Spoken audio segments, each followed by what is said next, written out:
I figured I could go and get my water and use the restroom without anything crazy happening, but I guess I was wrong. Hello. Hello, Tie Raiders. Thank you for raiding. I apologize if I sound uneasy today. I woke up with a little bit of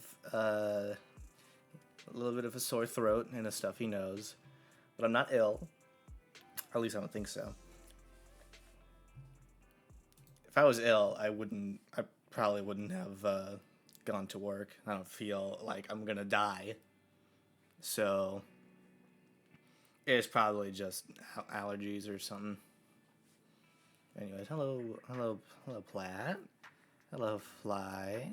Hello, Ty. I hope you enjoyed Buckshot Roulette. I really like that game. We're gonna be ranking it today, but more on that later. My cat jumped on my lap as well to say hi to all the raiders. Hey, buddy. How you doing?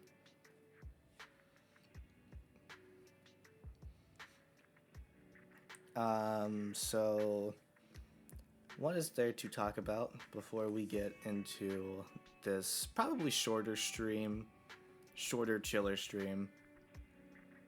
For those of you who come here regularly, you may or may not notice something in the new tip box, which I don't really accept. I don't have a thing set up where you can like donate to me, so that box has been kind of empty for a good few years.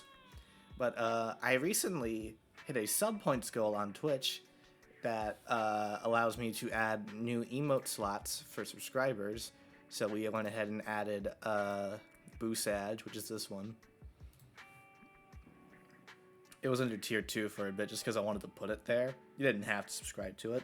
But now that I have the extra slot, it doesn't have to be there anymore. So I moved it to tier 1 for everyone to enjoy just for subbing. Yes, very nice. So that inspired me to start putting up little sub goals on the stream. So I'm gonna use this box. That's this. I literally. Thanks for following, Platt. Like, I don't have a fancy stream elements thing that makes it move around at the moment. I didn't have time for that. So in the meantime, it's just gonna be like this little text thing in the box. If we hit that little goal right there for subscribers, I will be able to get the new emote slot for tier 1 viewers, and I can add in Boo Yandere, which is this one. We also have a few more animated emote slots. Might do something with that later. Look forward to that. So yeah, I do like this emote a lot. It's in my Discord, and you can use that wherever you want to if you have it. But I would like to have everyone to use this one because like I got it on a whim for fun, and it came out like really good. I'm not like that, by the way. This is a very what if situation.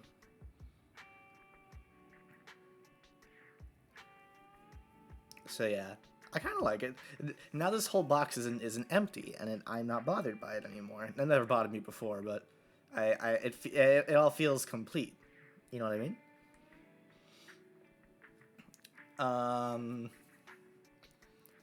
Other things to talk about is I did bring it up a while ago, and I will bring it up here again in a bunch of other places.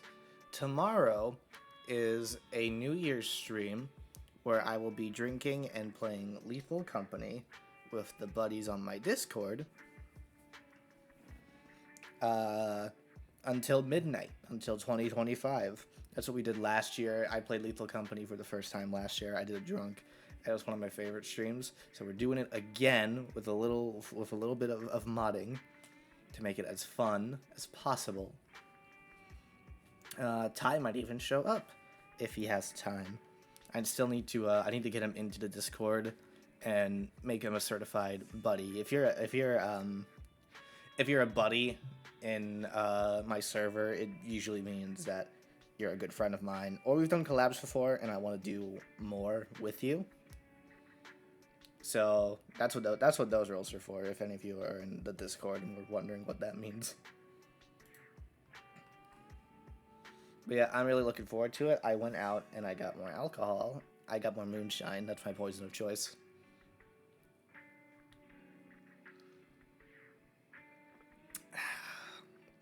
Drinking my water. Got my gamey sups. Yeah, I think it's going to be a really fun night. And I hope lots of people show up to come play with me. I'll have to make a thing about it later. Just reminding everyone that it's happening and see if they can make some time for it.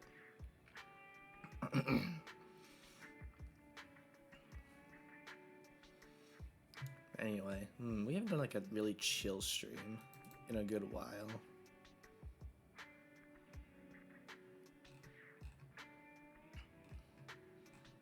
By the way, yes, we are playing Zenless music in the background. It's very chill, very nice for what we're doing here.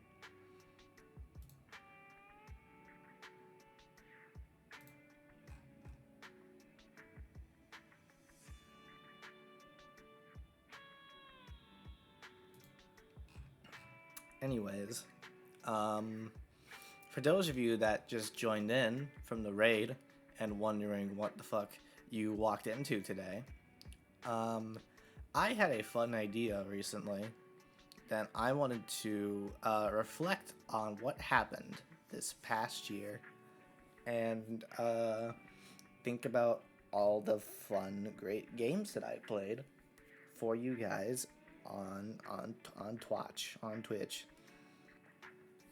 And I thought the best way to reflect on what has happened this past year, because I had a lot of revelations this year in terms of games. And I thought the best way to reflect on the past would be to rank everything in a tier list. So I went ahead, I went through all my VODs from the past year, and I have compiled all the games that I had played for the first time this year. Whether it be a newly released one this year or one that's been out for a while, and I just started playing that. All games like that, I'm going to put in a list and see which ones I liked, which ones I was just okay with. I don't think I'm gonna put any of these games in a D tier. It's like maybe one. I'll have to think about it. But like, there's not like a single game in this list that I didn't get any like I had that like there wasn't like no enjoyment out of. So, I believe I counted, and if I count it correctly, there's hold on, I'm gonna move this over here actually, so it's easier for me to. There, you see me moving stuff now. Good. So I believe I've counted. There's 1, 2, 3, 4, 5, 6, 7, 8, 9, 10, 11, 12, 13, 14, 15, 16, 17, 18, 19, 20, 21, 22, 23, 24, 25 games to rank, which is a very good number. I like a nice round 25 games. Some self-imposed criteria that I made for this list. This is technically not this is technically an over a year reflection. I decided to include games that I streamed in December of 2023 to December of 2024 because I was able to add games. I was able to add Five Nights at Freddy's Help Wanted 2, and more importantly, Lethal Company, because that's my first time playing the game was last New Year's. So, and I like that game too much, and I felt like it would be an injustice to not include. I like both these games a lot, so I feel like it would be an injustice to not include those two on this list. So this is technically a December 2023 to December 2024 list. Another thing I decided to include was major updates or DLCs for games that I had played before, like stuff that took multiple streams, multiple days worth of streams, which allowed me to add things like Splatoon 3 side order and Pizza Tower's noise update, which I also did. I also played swap mode with Weege, and it was really fun. So I wanted to include those because I feel like they were worthy of being included. The only things that I'm not including on this list are specifically demos for games, because I want to rank them when they're, or at least finished, or there is enough content within them for me to fully form an opinion on it. So this includes stuff like Indigo Park and any of the demos from the Five Nights at Freddy's 10th anniversary event that I streamed, like the Joy of Creation or 5 Laps at Freddy's. If I was ranking them though, I would put Joy of Creation in S tier. Like, it's indisputably S tier. But we're not, so we're dealing with this. So I think that pretty much covers all the stuff that I will be discussing.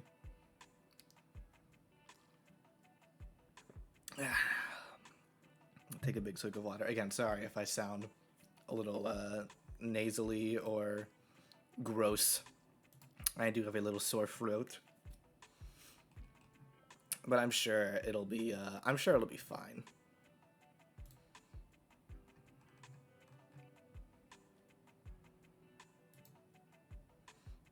But anywho,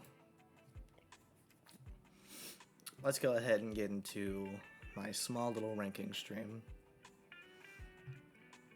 We'll kick things off with Five Nights at Freddy's Help Wanted 2, which is, it wasn't the first game I streamed in VR. It was Job Simulator, which was a test stream. But it was like the first big VR thing that I streamed. And, I know it's at least an A, but I don't know if I want to give it an S, because there's probably going to be a lot of back-to-back S's, because I like a lot of these games.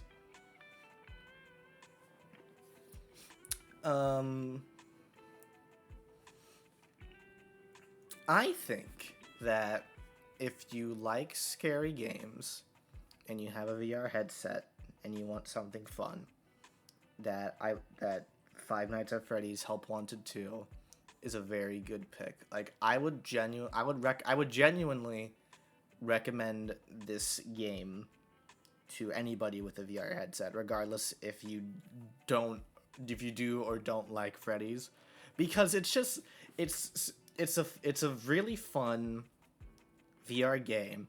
There's a lot of like work put into it. It's very interactive. It's so just unique and creative. It's not like a full-on scary game, admittedly, but that's something I'm not too bothered by as long as the game's fun. Like, it has its moments, obviously. It's not like the scariest thing in the whole universe. But I feel like it's made up for by like the quality of each game, how fun they are to play, and how fun it is to watch other people play them. Because these are, I feel like a lot of people don't realize that the FNAF VR games are like really good party games. Like, I've brought them to parties and we've watched people play them, and it's an absurd amount of fun. Like, it's fun for me at least, watching them suffer. But I'm a god at these games, so I know what I'm doing. It's an absurd amount of fun to watch them lose their shit. But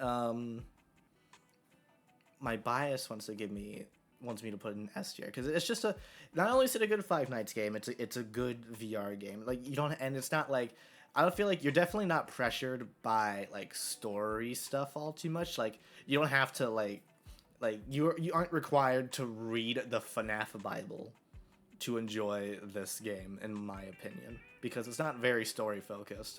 Like, obviously there are bits to it that are important to the overall story, but it's not like story focused.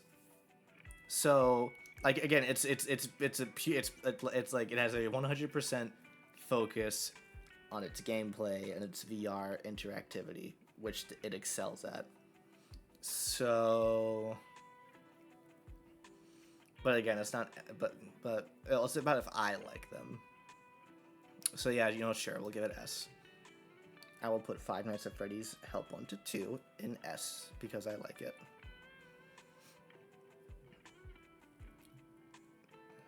Lethal Company is also a very good party game. Here for a bit, and I'm already disappointed. Why? What happened? I didn't even do anything. I just put a FNAF game in S tier. Is that enough to upset you?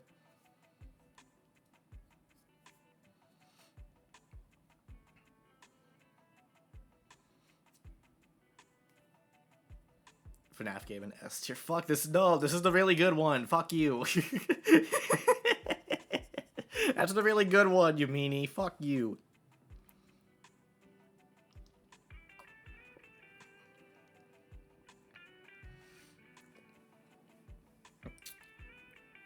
Honestly, the two that I'm ranking, I know you're pulling my tail. The two that I'm ranking in this list just so happen to be the two very good ones. So they're gonna be an S or A.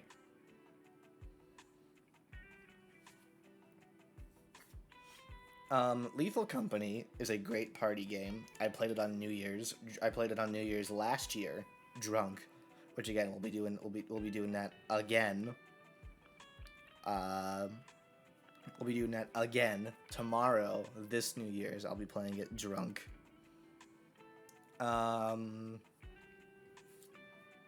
Again, I really like it. It's such a unique if that fucking thing goes in S tier, I'm unsubscribing. You're not subscribed to me right now.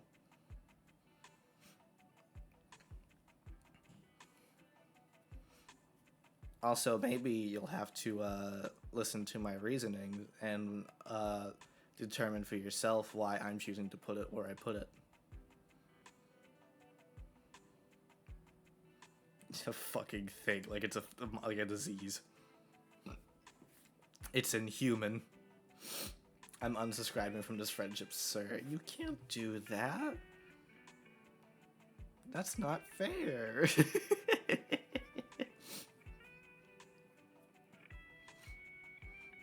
I respect your opinion. Why don't you respect mine?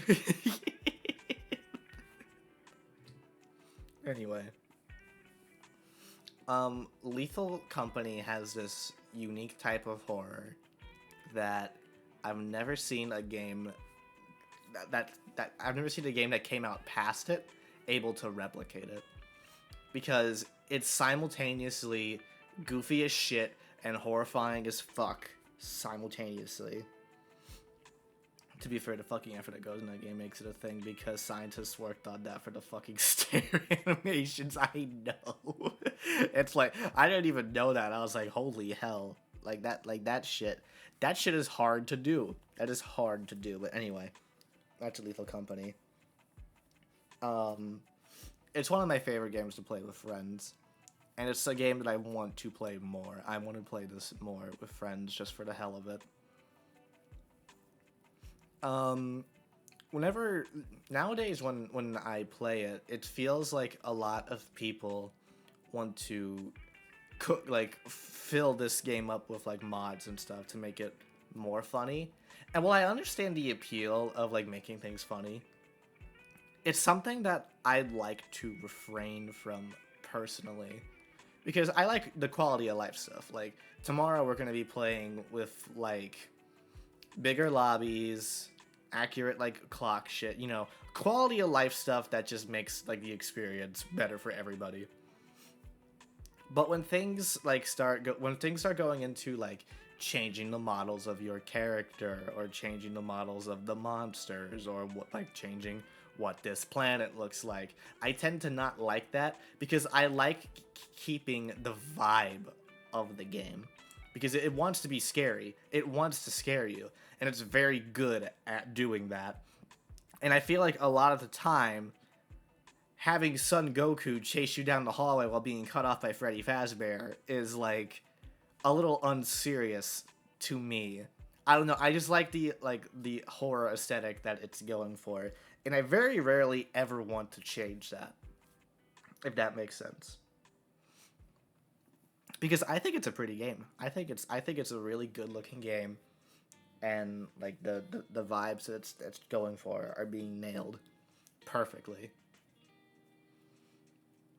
That's more kind of a side tangent about about my personal opinions. But about the game itself, it's good. There's a reason why it got so popular so quickly. Everybody loves it. I love it. I think everybody should. If you're not a big horror guy, but you like playing games with friends, I think you should give this game a try. It's definitely there's a reason it's in Fortnite. It was fucking iconic, and it did its job wonderfully. So I think it deserves S. In my eyes, at least. This isn't like this game is objectively bad or whatever. Like, this is how much do I like these games. Earlier in the year, I played Kirby and the Amazing Mirror on Switch with KK, Koopa Kirby. That was a stream we did together. And, I like it. I always like Kirby games. All Kirby games are good. I don't think there is an, like, a abhorrently bad mainline Kirby game. This one, though, is just, like, I think it's just alright. Like, I see what it was going for. The Metrovania. I don't want to update Windows. Fuck you. Leave me alone. The Metroidvania style type of Kirby game is an idea that I would like to see them revisit in the future, because I think it could be improved on. Not that it's because it's admittedly not perfect in Amazing Mirror. I remember the maps being a little bit confusing. Some of the powers weren't really that good, especially the newer ones. I liked stuff like Missile, but it's a little hard to control. And Mini is not a great power. That one just sucks. That one is just like the puzzle-solving power that doesn't do anything outside of that.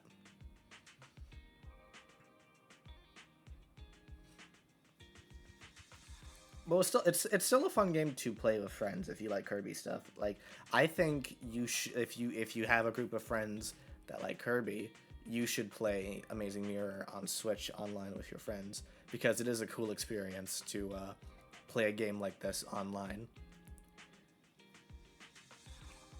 I think I'm gonna give it a B. It's just alright. It's not bad. It's not everybody's favorite. It's not my favorite, but it's pretty damn good. Also, Dark Meta Knight is awesome. I love that character. He's so cool, and he just gets cooler every time they bring him back.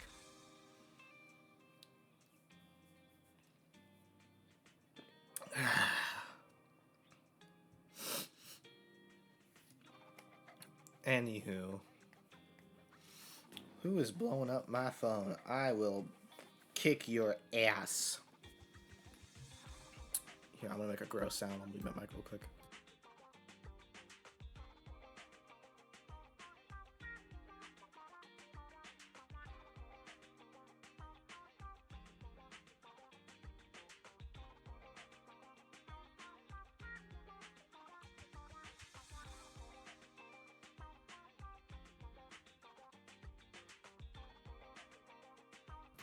Alright, there we go. Sorry about that.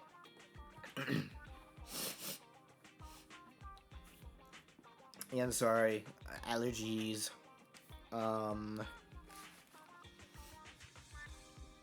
What is next? Oh, okay. So this is an interesting thing that happened. Last January, Poppy Playtime Chapter 3 came out. And I remember it getting hyped up by a lot of people. And at this point, I kind of just, like, steer clear of this game, because before the game got good, It was being run by a lot of not good people, making a lot of not good decisions, like NFT bullshit. So I just kind of stayed clear of that for a good while. But suddenly, the newest chapter was coming out, and by the way, chapter 4 is coming out in a month, literally a month from now, and you can bet your ass that I will be there when it happens. But a lot of people suddenly started hyping this up, and I was wondering why. So I did my own research. I dug a little bit into it. They they got rid of that whole NFT scandal bullshit, donated the proceeds they made from that to charity, fired the guys responsible for doing that stuff, and overall just seemed like they were really taking their time to make the next chapter of their game like the best it could be. So, with that knowledge in mind, and knowing that I wouldn't be supporting cartoonishly evil people, I wanted to give Poppy Playtime a fair shot because I think it earned a comeback.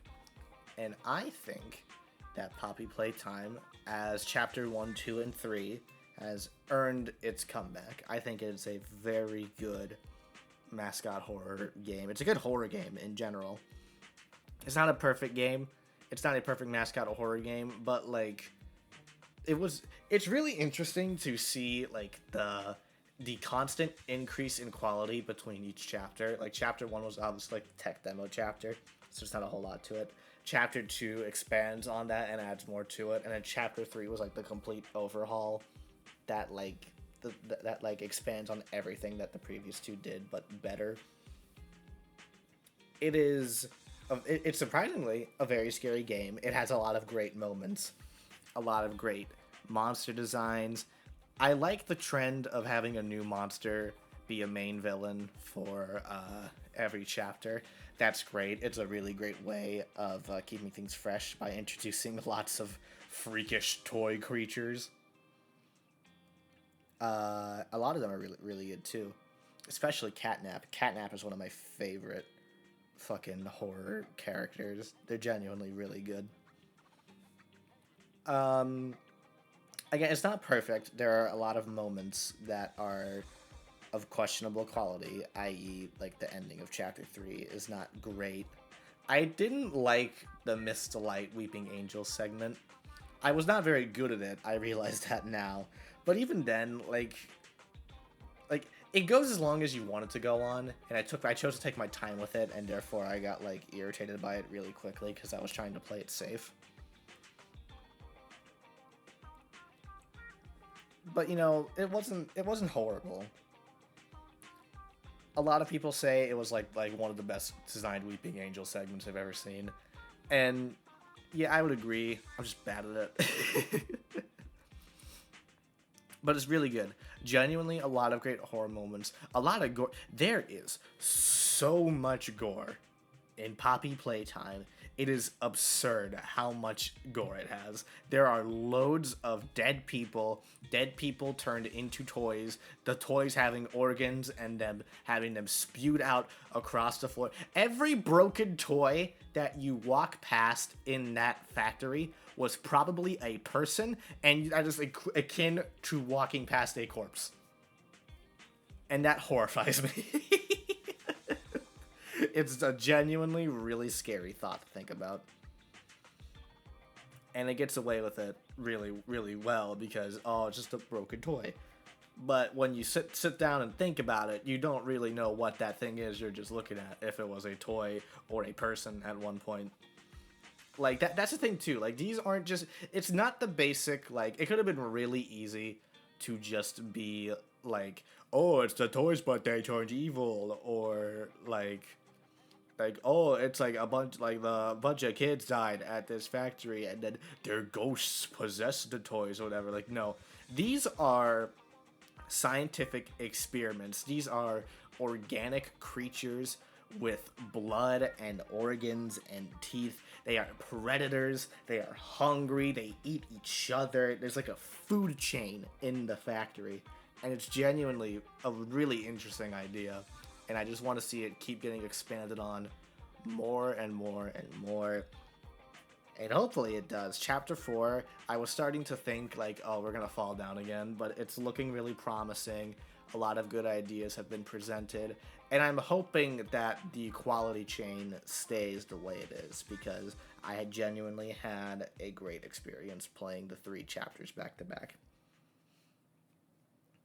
So I think Poppy Playtime is really good, and I think everybody should give it a shot. If you don't support the creators still for the things they did, you are valid to feel like that.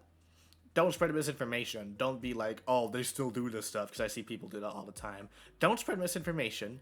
Do your own research. Consider how it morally stands up to your own ethics, and decide whether or not you want to play the game. If you are thinking about playing it, I encourage you to give it a try, because it is good horror shit. It is very good horror shit. Anyways, I went on a little bit of a ramble there. My bad.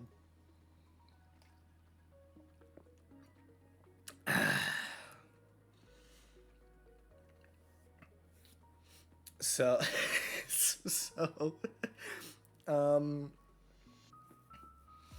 meanwhile, me, I don't like horror, therefore, fair enough. It's not everybody's cup of tea.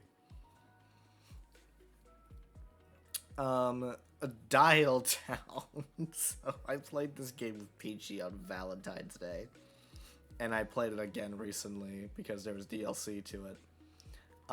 If you don't know, Dial Town is a Dial Town phone dating sim is a visual novel dating simulator in which you date various people that also have phones for heads. And so are you. You have a phone for a head. You are a 6-nippled green reptile phone lizard, and you need to get into a fun fair to lay your eggs because you are pregos. But you don't have any money. So the fair has a deal on Valentine's Day where couples can get in for the price of 1 ticket. So you romance these phone people to help you get into the fun fair. And there's all these kinds of wacky characters you interact with. Like Randy, who's a fucking pushover, Oliver, who's a movie nerd, Roger, who is this incompetent boss. And I know this entire premise, the way I'm just wording it to you, sounds like the dumbest fucking thing you've ever heard in your life. But it is genuinely one of the best visual novels I have ever played. It's one of the funniest I've ever played. This game's humor is fucking absurd, and I love it. It goes for shock factor, but it's like really good shock factor. Like the writing is genuinely insane, and I love it. And alongside all of that nonsense, there are like really heavy hitting moments, like life changing moments, like stuff that you will reflect on yourself and think, oh, I'm just like this guy. You can be mean to the dates, and you can be like absurdly horrible to every single person, and like you will feel shit for it. You will feel like garbage. You will feel horrible for fucking them over, and you will be attached to these characters if you wish to date them, like I am. They are genuinely, like, again, Peachy was there. She could vouch for like most of this game. The way that the writing is genuinely so good, despite being complete shit post meme humor. It is fantastic, and I cannot recommend this game anymore to people that like visual novels. Get Dial Town on Steam. It's really good. It is really, really, really, really, really good.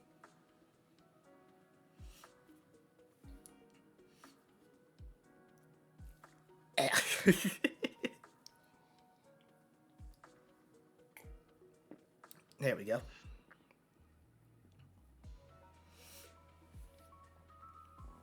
Anyways, so It shouldn't have been that heavy hitting, but it is. It is. It's so it's heart shattering.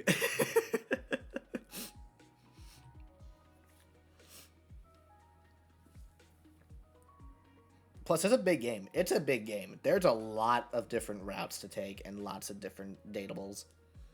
It's genuinely one of the best. I haven't played a lot of dating sims, but I think Dial Town sits up there comfortably as one of the best.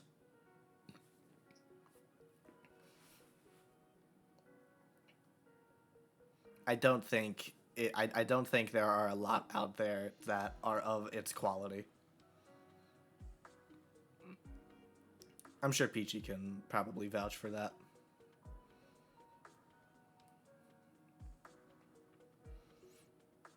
I don't think it's the best one.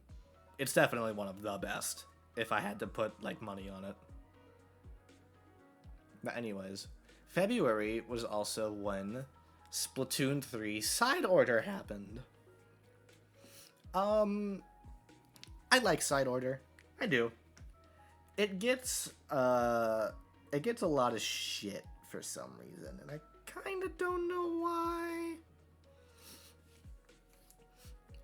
It's a different experience than Splatoon players are usually used to. It's a roguelike, or a roguelite, because it's not a full-on roguelike. It's like the basics of a roguelike compressed into like a little, like it's a simple, it's a roguelite is the term for it. It's a roguelike, but not quite. Um, I feel like the main gist of it was just that it's short, but like, have you never played a roguelike ever? You're supposed to play them over and over and over and over again. Like, people say, like, there wasn't any story to this game mode. And I was like, you didn't replay the game like you were supposed to then, because that is how you get the story. You replay the game, you get more lore, and you get more Splatoon lore and funsies and fun stuff if you replay side order. And that's where I got, and that's what I did. I played all of it. I did. If the pattern is to follow, Splatoon 4 might be a roguelike. I'm down for that idea because I thought this was really good. I think it's something that can easily be expanded upon in a new story mode. But like I played through all of it. I did every single palette for the Spire, including Agent 8's, which is the hardest one because they don't let you use. They limit how many hacks you can use and stuff for it. And I even got the badge where it's like, beat this with like little to no hacks at all. I did that. That's how dedicated I was to it. And it's a fun final challenge. Like it's a good test of on everything that you've learned so far. Like see how powerful, or like you may think you're getting powerful as you go on, but really it's your own skill that determines how powerful you are. And that it's a really good test of it's a really good test of your skills, of how much you've ascended this fire.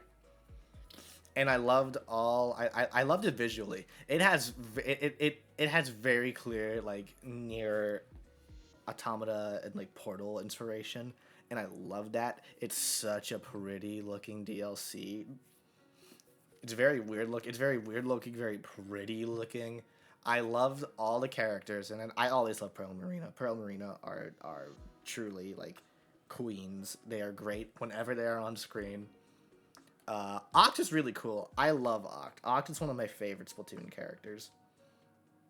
They are very interesting. Sorry.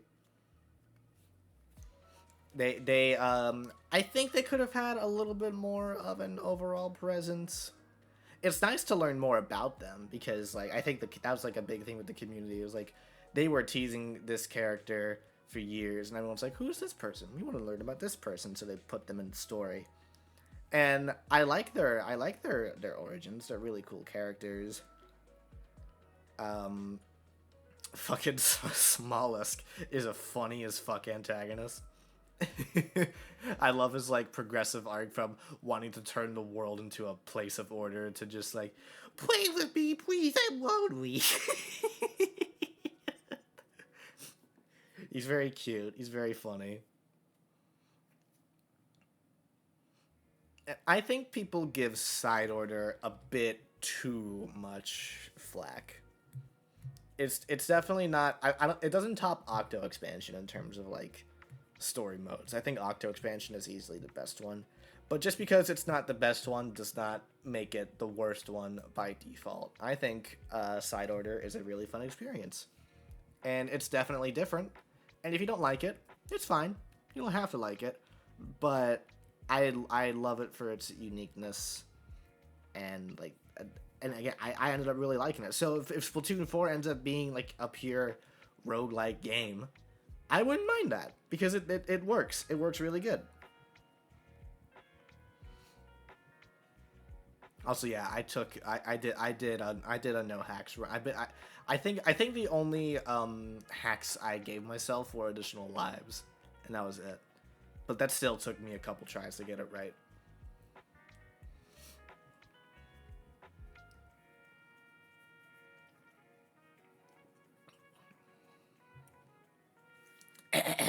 Anyway. So same. Meanwhile, me shredding through everything. Hold on, give me my mic.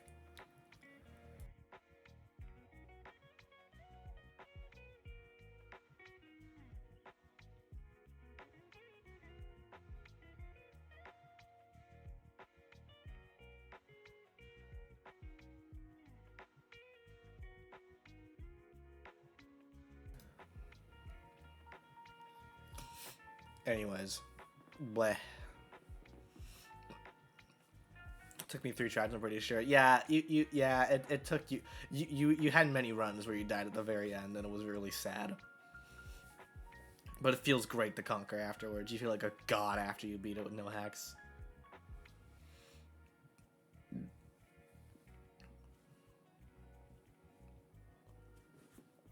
So, okay, so around the same time, um, oh yeah, no, after Alterna, took you like 3 tries, and that made me mad. Side Order was about as many tries as it took me to finish it. Yes, because after Alterna is hard as shit. Like the actual platforming stuff wasn't hard. What I ended up screaming at the most was was the fucking it was the section with the fuzzy octolings. Because they were just the AI on this is absurd. It was hard. You're just a god at video games because you have no life. You have to understand is that you are objectively better than everybody else that you talk to. That's just that you did this to yourself. Okay? It was all you. You did that. Everyone else had a hard time with it except you. Okay? Anyways.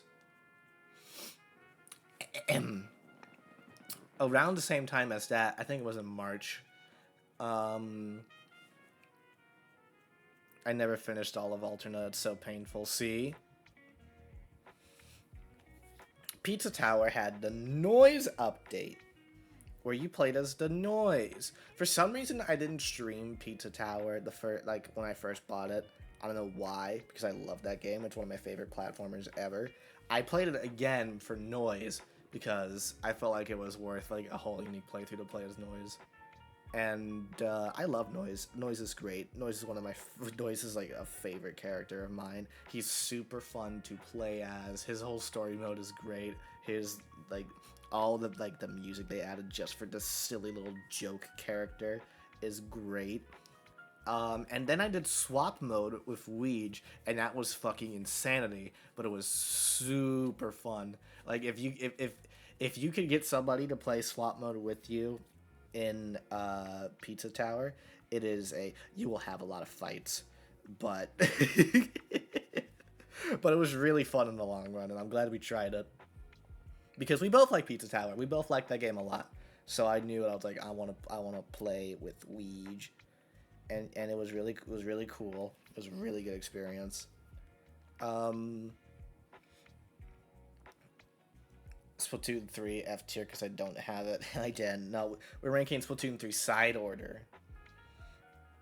I'm missing a game? Which one? I scrolled through all of them. Which one? I scrolled through every VOD this year. What am I missing? DRV3? That was 2023.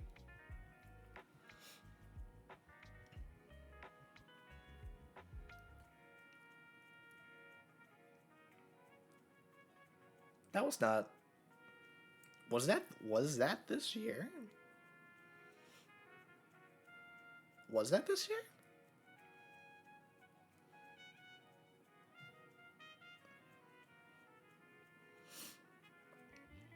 Missing me.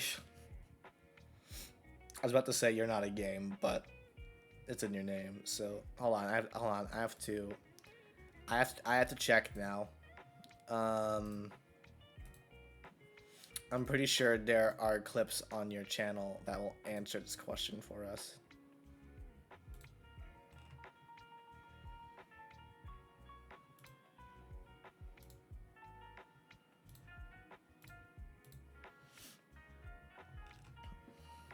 We just have to find out if we come by a Danganronpa V3 clip and it doesn't say last year on it, then it was this year.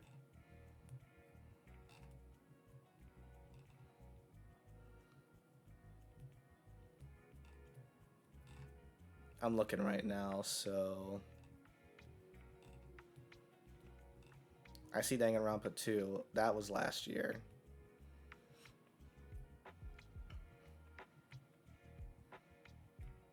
But yeah, here's a Danganronpa V3 clip. It says last year. It was this year. No, it was not. Was it? Okay, now when are your VODs dated then? Because you still have them, don't you? When were those dated?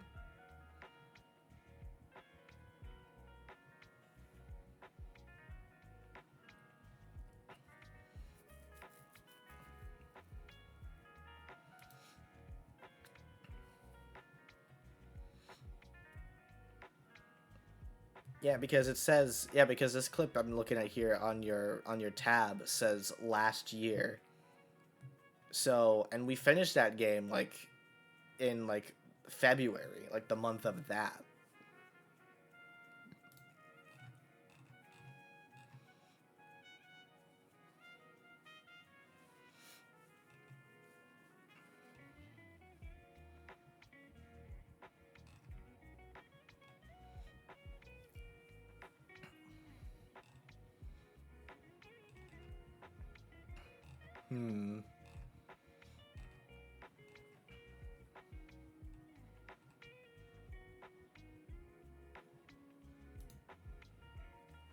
Can't check on mobile. Fuck.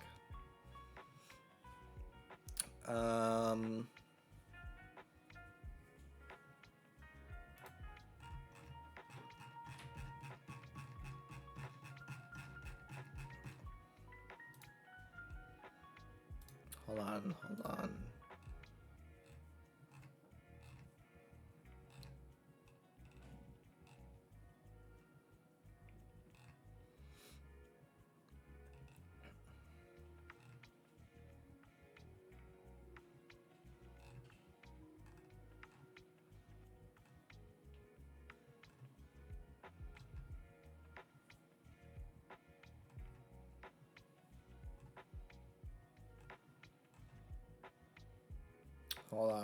Hold on a minute.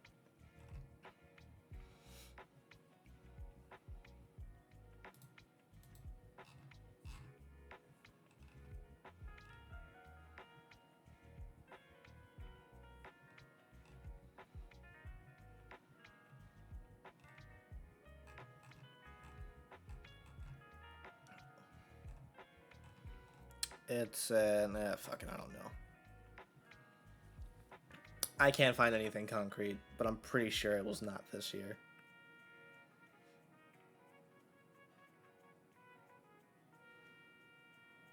Actually, here, I might have a way to check this, actually.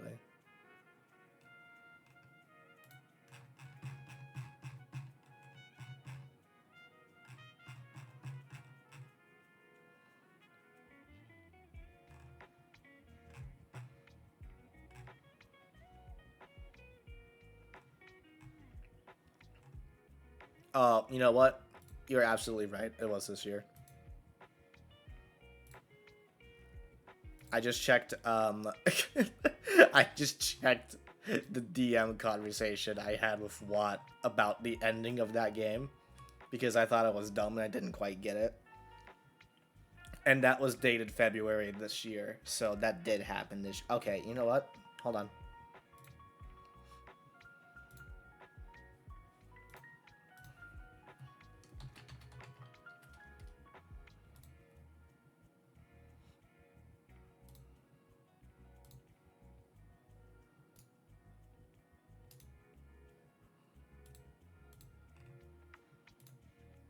Alright.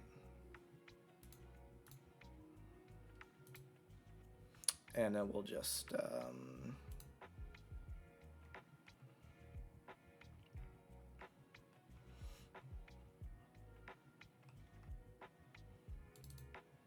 there it is. We'll go ahead and rank it right now. Give it A. I'll give it A. It's not like a masterpiece. I definitely had a big hyperfixation on it afterwards because it's my favorite in the series. But, those were really fun. I loved almost every character in that game. I think it was, yeah, it was the Danganronpa I enjoyed consistently the most.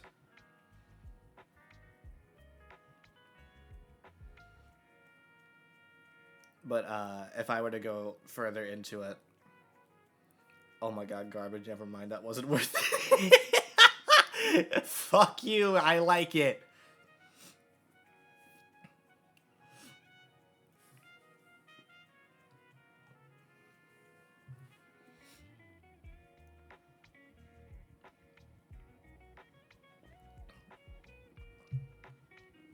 I don't think it's objectively the best one. It's my favorite one.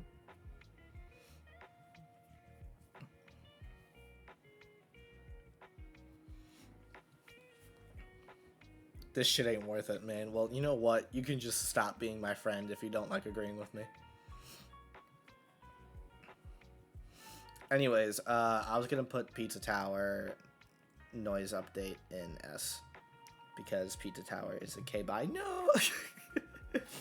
Because Pizza Tower is a good game in general. The update made it better, and Swap Mode was really fun with Weege. It was one of my favorite, some of my favorite streams of that game, because we just fucking bullied each other the whole time, and it was insanely funny.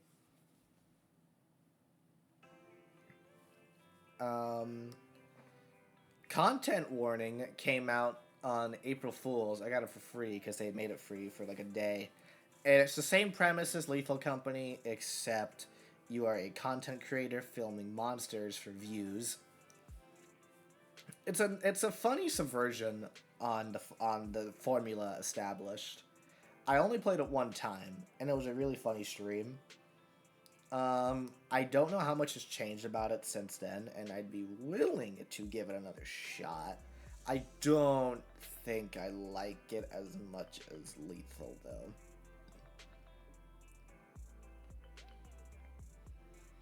I don't... I vibe with the aesthetics of that game more than content warning.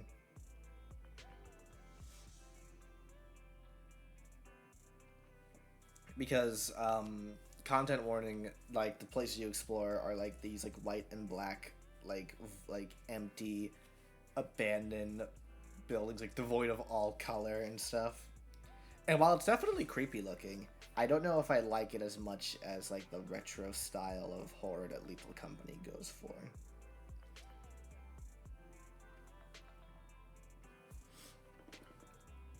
Technically, this should be here because it came the earliest.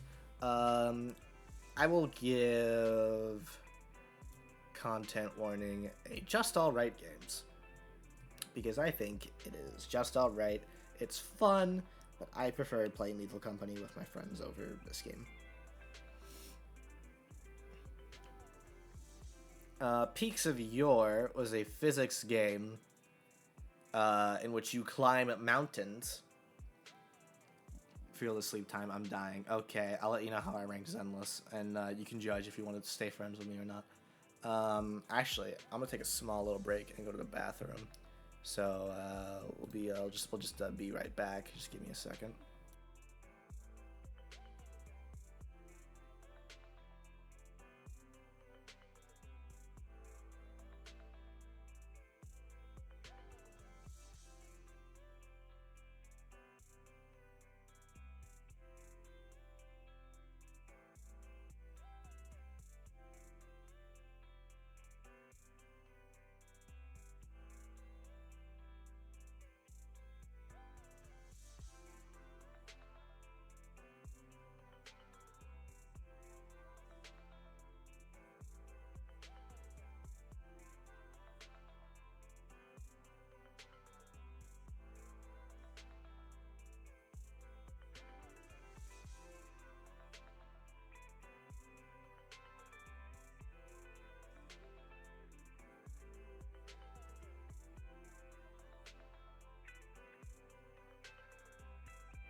Okie dokie, I am back. That's the wrong screen. Let's keep ranking the video games. Anyway, Peaks of Yore. I didn't vibe with it like I thought I would, honestly. I saw a streamer play it and thought it would be fun, but I didn't really vibe with it like they did. It's just it's a physics game where you climb mountains. It's a little ragey. It's yeah, I just realized I don't really like those types of games. But I wouldn't consider it bad. It's not a bad game. It's just not in my taste.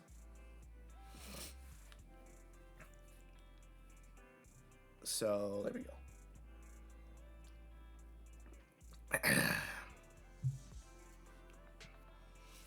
Crow Country is a survival horror game inspired by the PS1 era of those types of games like Resident Evil and Silent Hill, and a little bit of Final Fantasy VII visually. It's a very simple, it's a very simplistic entry level game into the survival horror genre, in which you play as a cop investigating an abandoned theme park looking for its missing owner. Hi, TK!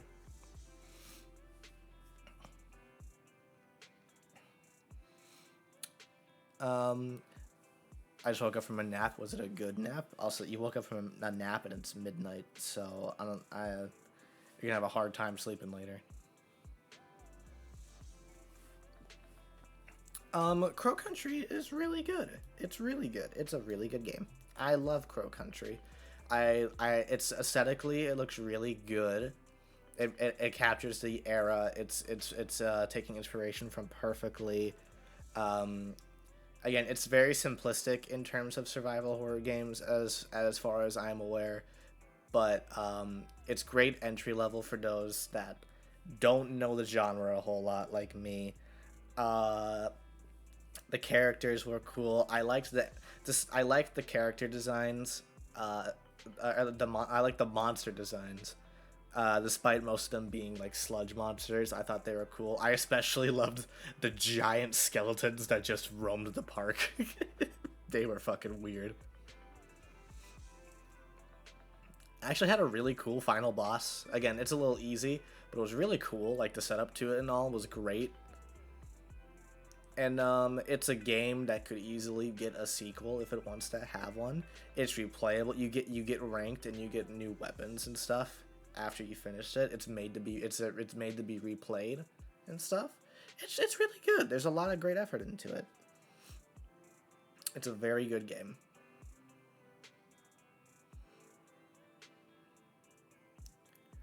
I can already see a lot of the. Still feel tired, to try not to pass out again. I can see a lot of these games already just being like, I don't think there's gonna be a game in here that's be like, I don't like this one.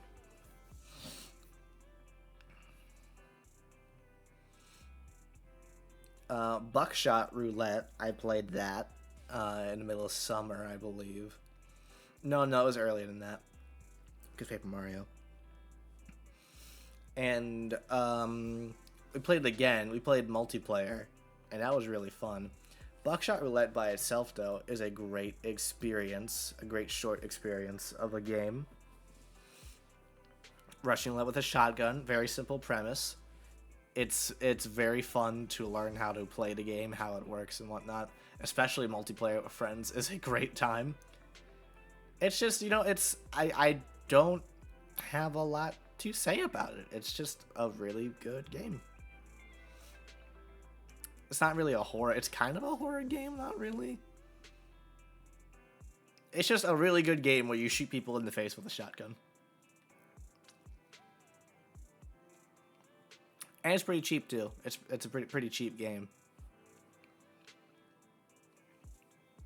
Paper Mario: The Thousand-Year Door is, thinking about it makes me tear up in happiness. This is one okay, so I was really looking forward to it when it was releasing, because obviously I know that this game is considered a masterpiece by many. I was just unlucky enough to not be able to experience it. at the time. And I was going in as like a enjoyer of more modern Paper Mario stuff. That's like, obviously it's not as great as it used to be. We all know this, but like I still liked those for what they were. And I was like, I was going just knowing like I'm gonna be playing a great game because everyone says this is great, but it's such a, it really was such a different thing from just knowing this game was good to actually playing it and saying that it's good. The remake is, this is a faithful remake of a fantastic video game. It is, I think it is genuinely one of my favorites of all time. One of my all-time favorite video games is so good. I don't have to give this game's praise. We all know why. It's amazing. You saying you're a Sticker Star player? No, I fucking played that game when I was 13, and I didn't even enjoy that. That was garbage. That game sucked. But all the other ones after that one are better.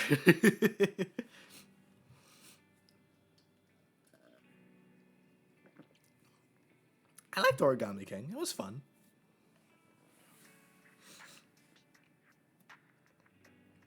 But yeah, I don't have to give this game its praises. We all know why it's great. It's a game of the year material. Genuinely good stuff. If you haven't played it and you have the luxury like me to not really know all that much about it, please play it. Please do that.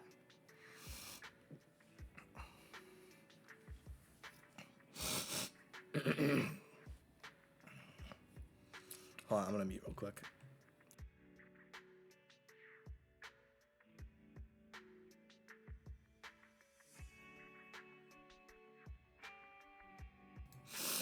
There we go. I can't even say I hate a Sticker Star. I liked it. It was just inconvenient at times, but I still liked it. I was one sticker off of 100%. You wasted your time to 100% that game? What's wrong with you? I'm kidding. I'm kidding. I wouldn't be mean to people that enjoy things that they like. I think objectively it's a garbage fire.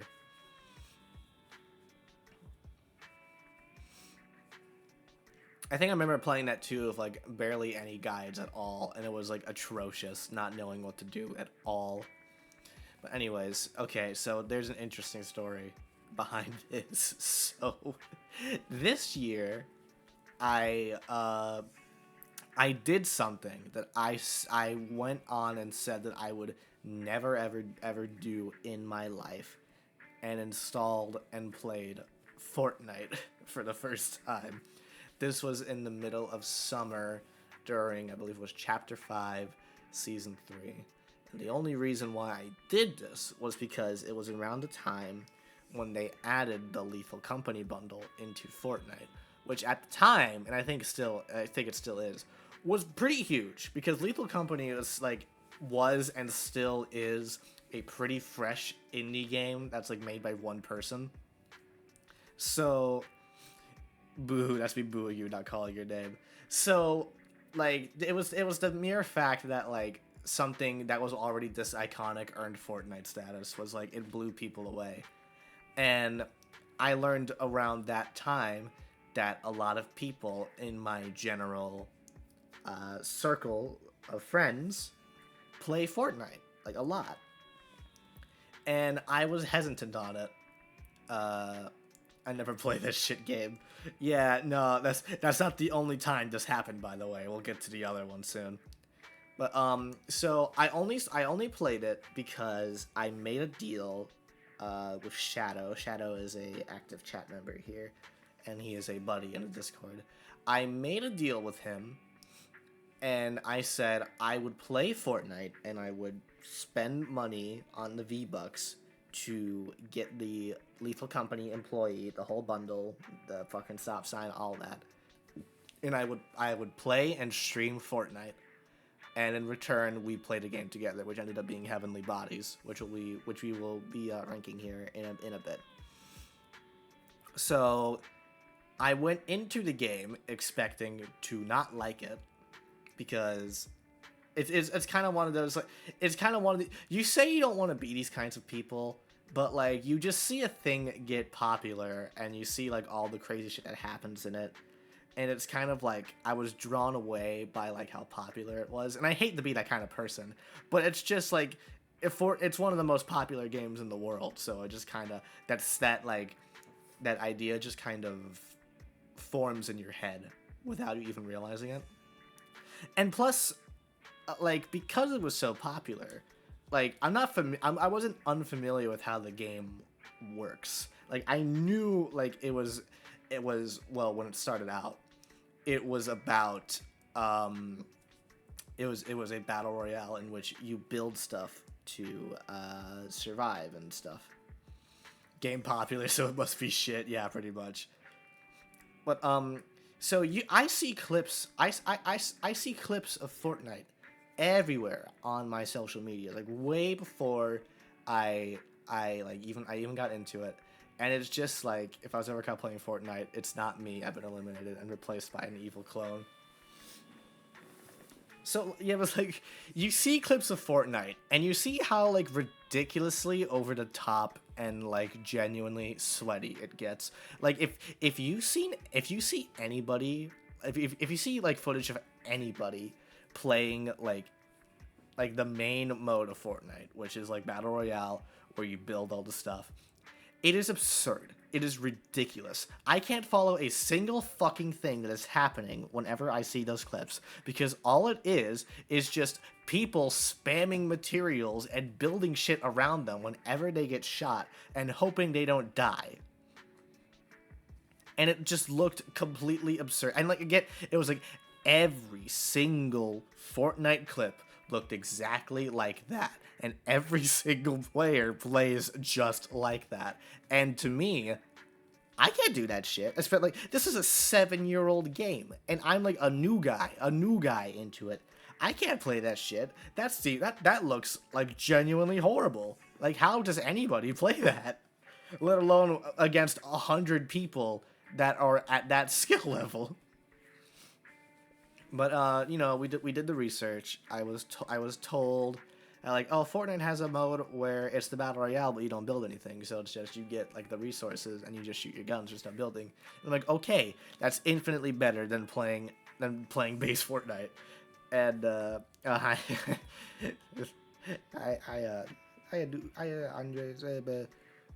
sorry, I went on a Fortnite tangent and I got distracted. You are just a little guy. I am. What is that? I've never seen that badge before. What is that?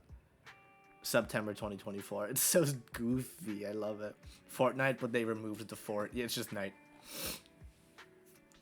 And Shadow was like, he said, there's even like a team deathmatch mode if you just want to play that. And I said, like, well, like even then, like the main Fortnite experience is the battle royale, so like that's what everybody plays the game for. And if like zero build is a good mode and like a lot of people play it, which they do, then like let's just do that. I want the core Fortnite experience without like the stuff that I think is legit bad. So on that day, or Shadow added me and said, hey, the employee is in the store. I installed Fortnite. I made an Epic account. I got the Lethal Company bundle. I played with a bunch of other people that also had the bundle. We went in as a Lethal Company squad. It was very funny looking. I streamed Fortnite for about 3 hours, and I got addicted.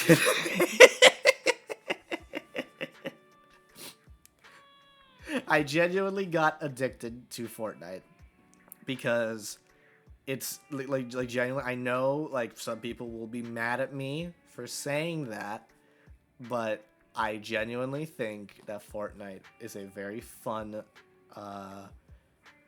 shooting game to play with friends, and it has a lot of accessibility and stuff to cater to your own interests and whatnot.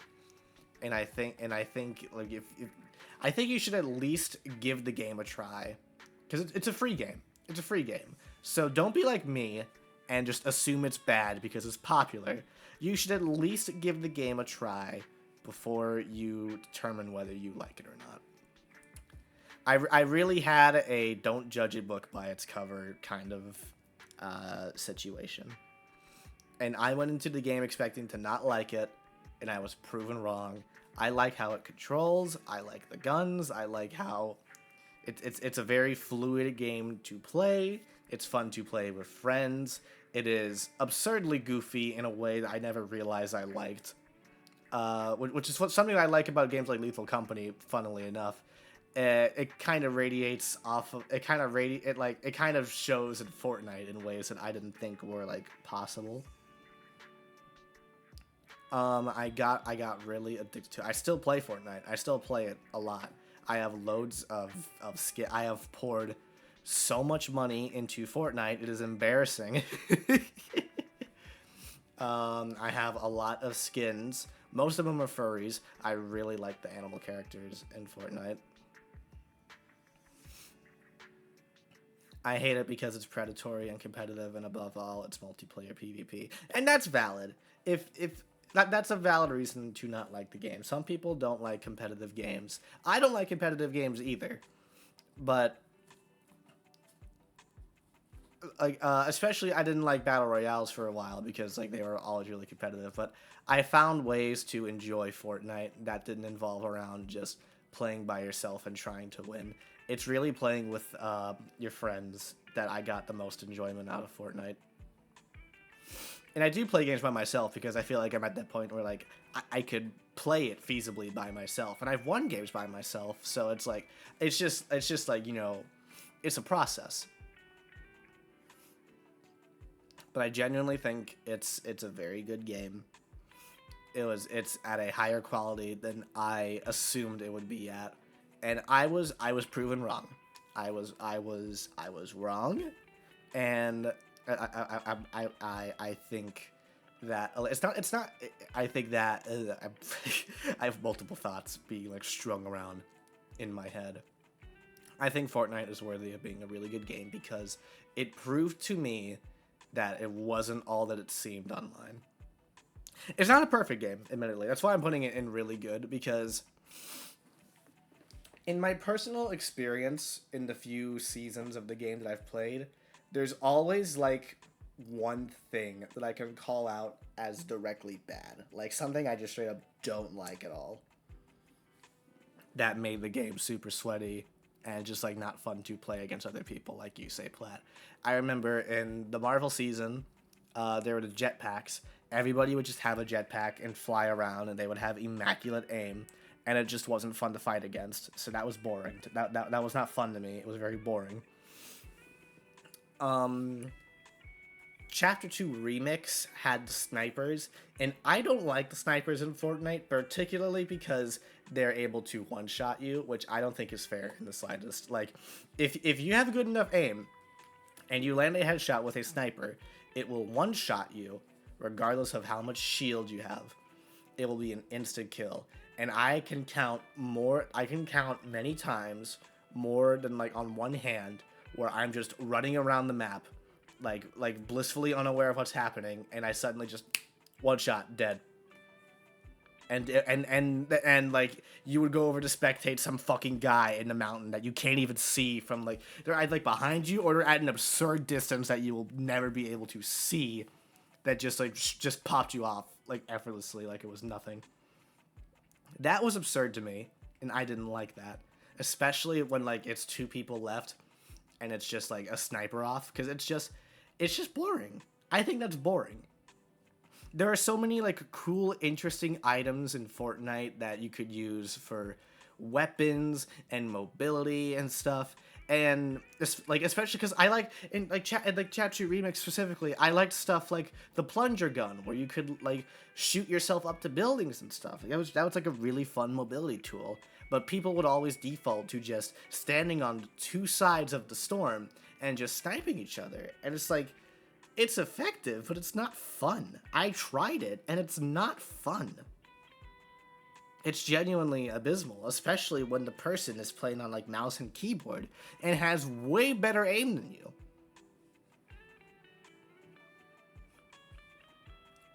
Like, usually there is like something in every Fortnite season that I've played so far that just like it like is a big like no for me. Currently, this new season, Chapter 6, Season 1, I can't think of anything that I am directly bothered by, maybe other than the sword, because I like using the sword. The problem is that it feels inconsistent.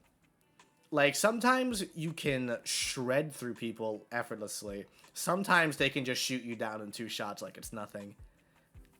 And sometimes like it is for everybody. Like sometimes like it feels like you either get the kill or you don't get the kill. And it's never like I can't figure out how to use the sword properly because like it's admittedly just a bunch of like slashing and kind of just hoping you kill the person. It's very inconsistent and it's not a great item. I like using it more for like mobility because it gives you a sprint boost and like a jump boost and whatnot. I almost tried Lego Fortnite, but as I didn't have anyone willing to bear it with me, I ended up not. Fair enough. Like I said, though, not a perfect game, but I still like playing it with my friends.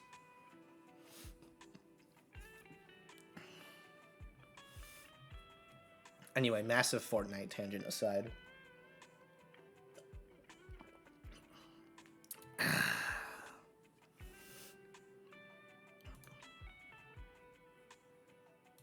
Anyways.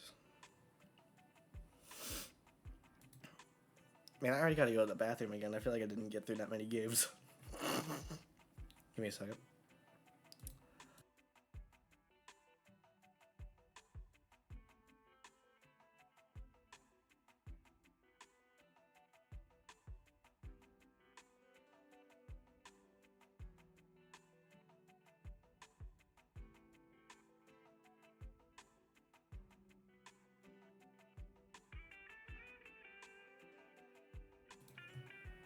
Okay, sorry about that. Again, apologies if I sound odd. I'm a little throat's a little sore.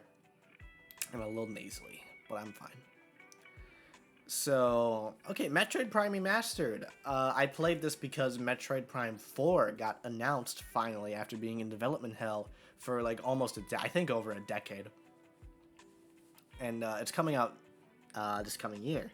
And I'll definitely play it when it comes out. I wanted to play Metroid Prime Remastered for the occasion because I've always wanted to try Metroid. It's something that like I had a curiosity and it was just like a curious thought. Like maybe I'd probably like the series. I picked Metroid Prime specifically because it reminds me the most of Halo, and I love the Halo games. I played the Halo 3 campaign when I was super young. I wasn't good at it, but I have fond memories of that. I like Halo Reach. Halo Reach custom maps was a very good memory of mine. We played a lot of those. So it reminded me the most of that, and I think I would like it because of that. You're going to try 2 and 3 before 4? I'll see. I don't know if I want to go through the effort of emulating them. I'll definitely like if I have to. I'll probably like put up like a playthrough of the game and just like watch it. Like that's like the most I'll do. Again, I already have a lot of stuff that like I need to do beforehand, so it's really a matter of just like what I want to do in the moment. So I'll think about it, but I think we'll probably go to 4 when it comes out. Regardless, though, Metroid Prime Remastered is really good. It's a really fun Metroid game. I think judging it by like the time it came out, which was GameCube, if the goal for this game was to faithfully adapt like the 2D Metroid game into a 3D one, then it did a really good job. Because the game just feels great to play. The shooting is fun. The ball is really fun. Messing around with the ball in the 3D world is a lot more fun than you think it would be. The environments are fantastic. I love. I already forgot what the planet is called in Metroid Prime, but I loved exploring it. It had loads of unique locations like Phendrana Drifts, and I remember Phendrana Drifts because the music was really good. The Phazon Mines, the fucking Magmoor Caverns, all really fun places to explore, and like you travel through them a lot, or at least I did. There's a lot of back and forth in that game, but I never felt bored by it because like the game controls really well. Like it's almost like you want to like test yourself to see if like, oh, I didn't really do great when I went through the section the first time, so maybe I'll do better this time because like it feels great to like improve your skills and learn Samus's movement and stuff. There's a good one that makes maps to modern controllers with texture pack that has UI buttons, match Xbox One. Ooh, interesting. Metroid Prime is a very good game. I think it would I put it as a favorite Nintendo game? I want to say yeah, I would. I would put Metroid Prime if I had to make a top 10 list of Nintendo games, I would put Metroid Prime in that list. I had a lot of fun with it.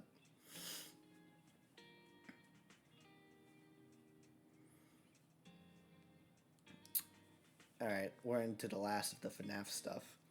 My Pop Goes is a teaser game for Pop Goes Evergreen in which you take care of a little Pop Goes in a little Tamagotchi style. I forgot what they're called. They're these little house toys. Like it's specifically based off these little like like LCD screen house toys, and it's a cute game. It's cute. When I played it, it's a cute little side game. I don't have much to say about it other than that. Apparently they didn't like how the game released and they're redesigning it completely. Which, like, alright. Pixel Chicks, yeah, it's called Pixel Chicks. But yeah, it was like, okay. Like, I didn't have an issue with it before. But, like you know, again, it's another game I think people give a little too much shit towards. Like, it's not as horrible as people say. Like, people have a massive hate boner for Kane Carter. I don't. Not that I like. Not that I'm like the Kane Carter dick sucker, obviously. But like, you know, I feel like this whole community in general just likes to find reasons to hate people. Just because like this is part of the reason why I like. The only reason I really stay on Twitter these days is to see all the dumb controversy shit that happens. Just cause it makes me laugh. Just cause I think it's funny. Just cause I think it's funny. And it's stuff like this that like really baffles me sometimes. I don't know. Boo just a mom for it. No.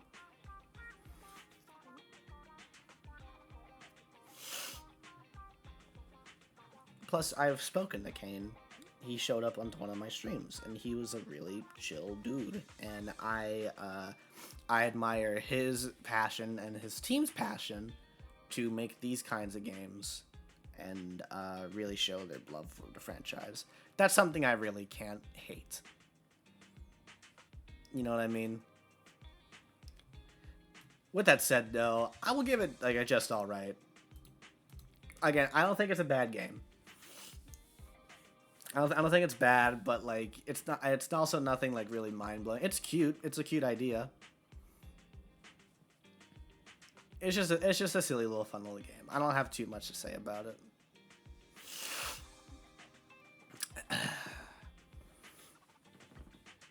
Five Nights at Freddy's Into the Pit. Oh man, this game's so good. It came out on my birthday.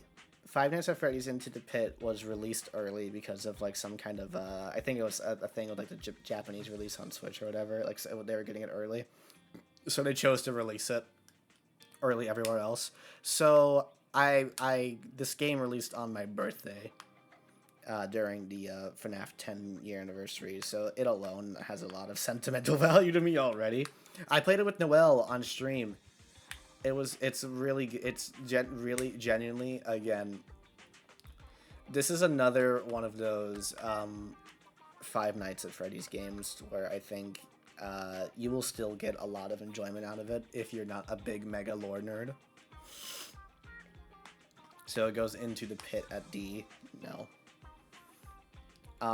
It's a really fun, I don't know what genre of game you would call it.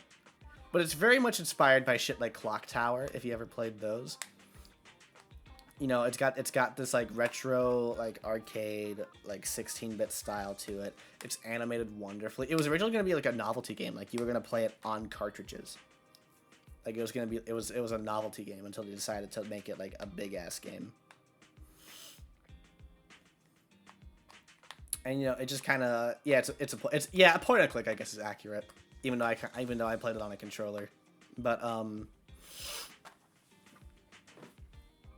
yeah, it just did it really well. Like it was just good shit. It was a point and click game that also somehow magically managed to be very scary, like for real, the Yellow Rabbit is one of my favorite FNAF characters, thanks to Into the Pit. He is a great antagonist. He's actually fucking horrifying. He is a phenomenal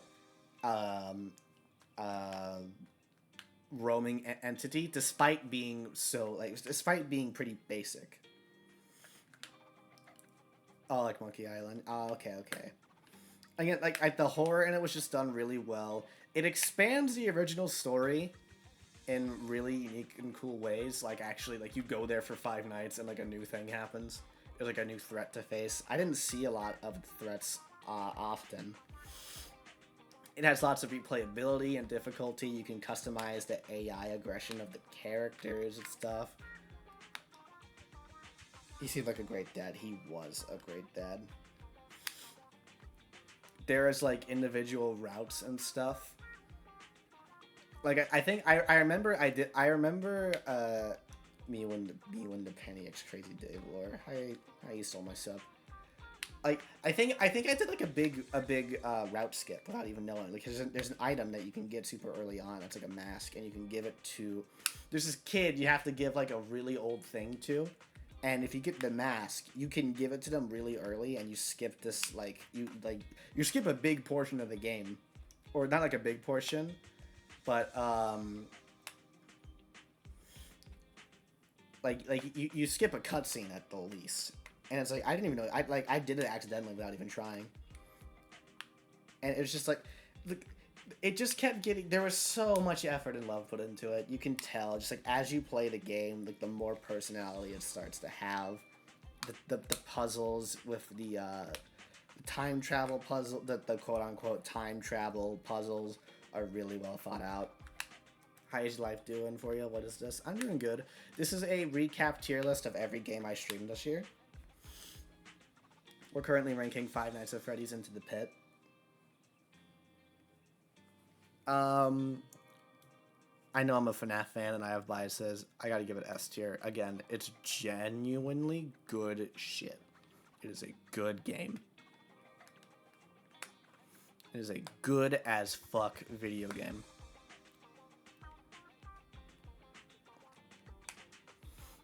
Then we have Heavenly Butler. I'm gonna do this one, and then I'm gonna hit the restroom because I'm gonna be going on a tangent with the next game. Heavenly Bodies. I played this with Shadow as part of the Fortnite deal. It is a physics game where you play as astronauts in space, and it's a real-time physics game with zero gravity, so you have to do like space stuff, like set up satellites and communications, all in zero gravity. And it's I'd say it's just all right. It didn't bother me as much as it didn't bother me as much as like Peaks of Yore did, because I was playing it with a friend and it was infinitely funnier that way. But it's Q-op in space. Yeah, Q-op in space is a good way to describe it, because you have to control like your arms and your legs. You have to swim around in space. You can crunch up your legs and then like kick off of surfaces to give yourself like a little boost. It's a fun physics game. It's really well made. Again, physics games aren't my kind of thing, But I wanted to try it out because it looked fun, and it was related to the whole like Lethal Company Fortnite deal thing because orange suit guy in space. So I thought it would be funny to give it a shot, and we had a lot of fun with it. But I don't like it as much as all the other games I played this year. I'm gonna go ahead and take another bathroom break, also because my cat is yelling at me from the door because he is an asshole. So I will be right back once again.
All right, I'm back.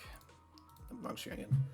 The cat is with me, and he is on my lap, currently headbutting the desk. You can probably hear him. Yeah, that's him. Do you have to do this every time?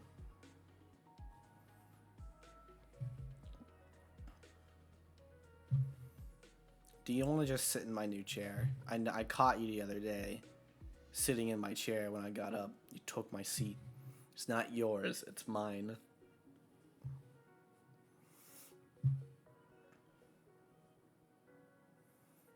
Y'all done? Here you go. Little baby. Anyways. Alright, so... this is... So, Zenless Zone 0. Me after getting Bloody Jack on the hit game Battle Cats. Boop. So, Zenless Zone 0 has a pretty similar story that the Fortnite situation had, in which I kind of just made assumptions about it based off what I saw, which, like, okay, in this specific case, I understand why people would just assume stuff like this, okay? Because I believe around the time that I started playing the game, Jane Doe was very much a new thing that happened. I played I played right as Chapter 4 came out because the feature at the time was Caesar. But so what was happening was, right, is that sounds like a sleeper game. Confirm or deny my question. No. Senless Zone Zero is a anime gacha game made by Hoyoverse that takes place in this city called New Eridu, in which there are these. It's a very complex thing to like dive into. Basically, there are these big balls of energy called hollows that just kind of form and destroy shit and turn people into monsters. And it's a very common thing in this civilization. Like, you just kind of have to, live with it.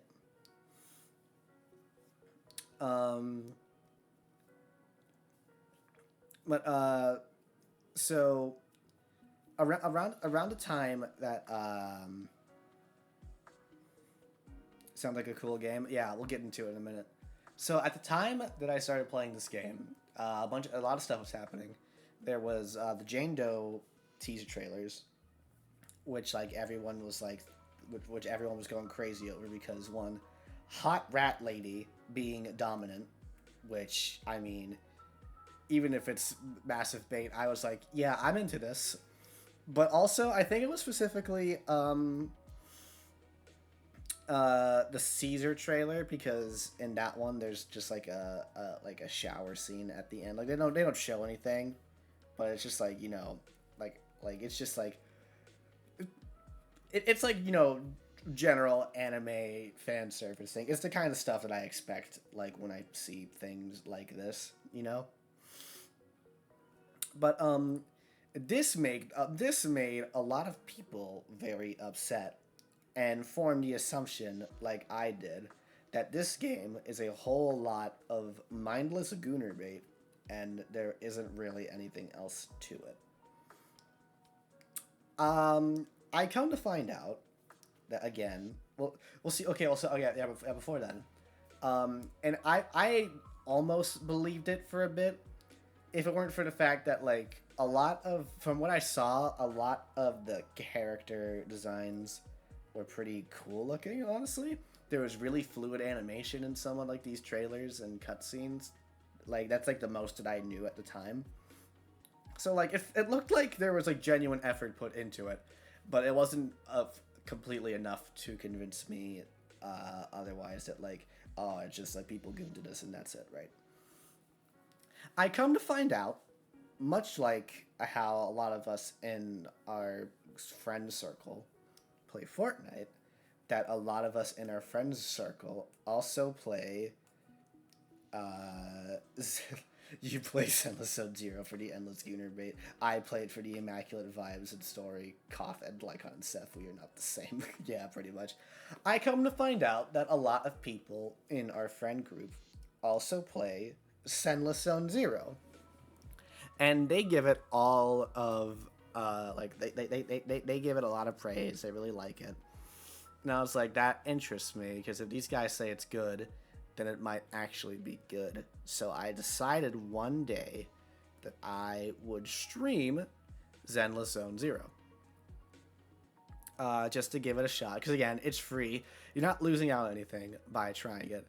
And I went in with the mindset of that I'm probably not going to enjoy this game because one, it's gacha, so it's already kind of a turnoff for me. And the fact that it just looked like a lot of hot anime women for the sake of hot anime women. So that didn't happen.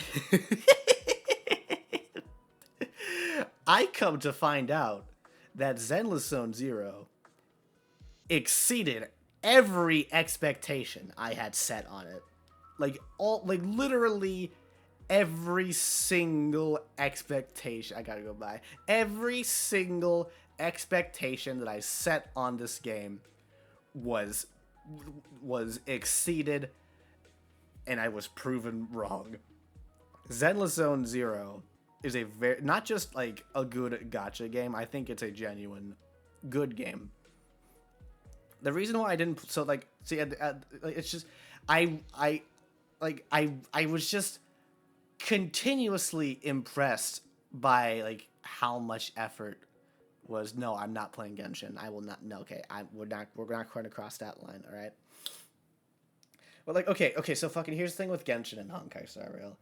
I would like them more, or be encouraged to play them, if they didn't look so similar. Okay, so I don't mean to offend people that like fantasy games. Like Genshin and Honkai have this like sort of fantasy-ish theme to it. And if you're into like the fantasy stuff, yeah, there's nothing wrong with that. You like that.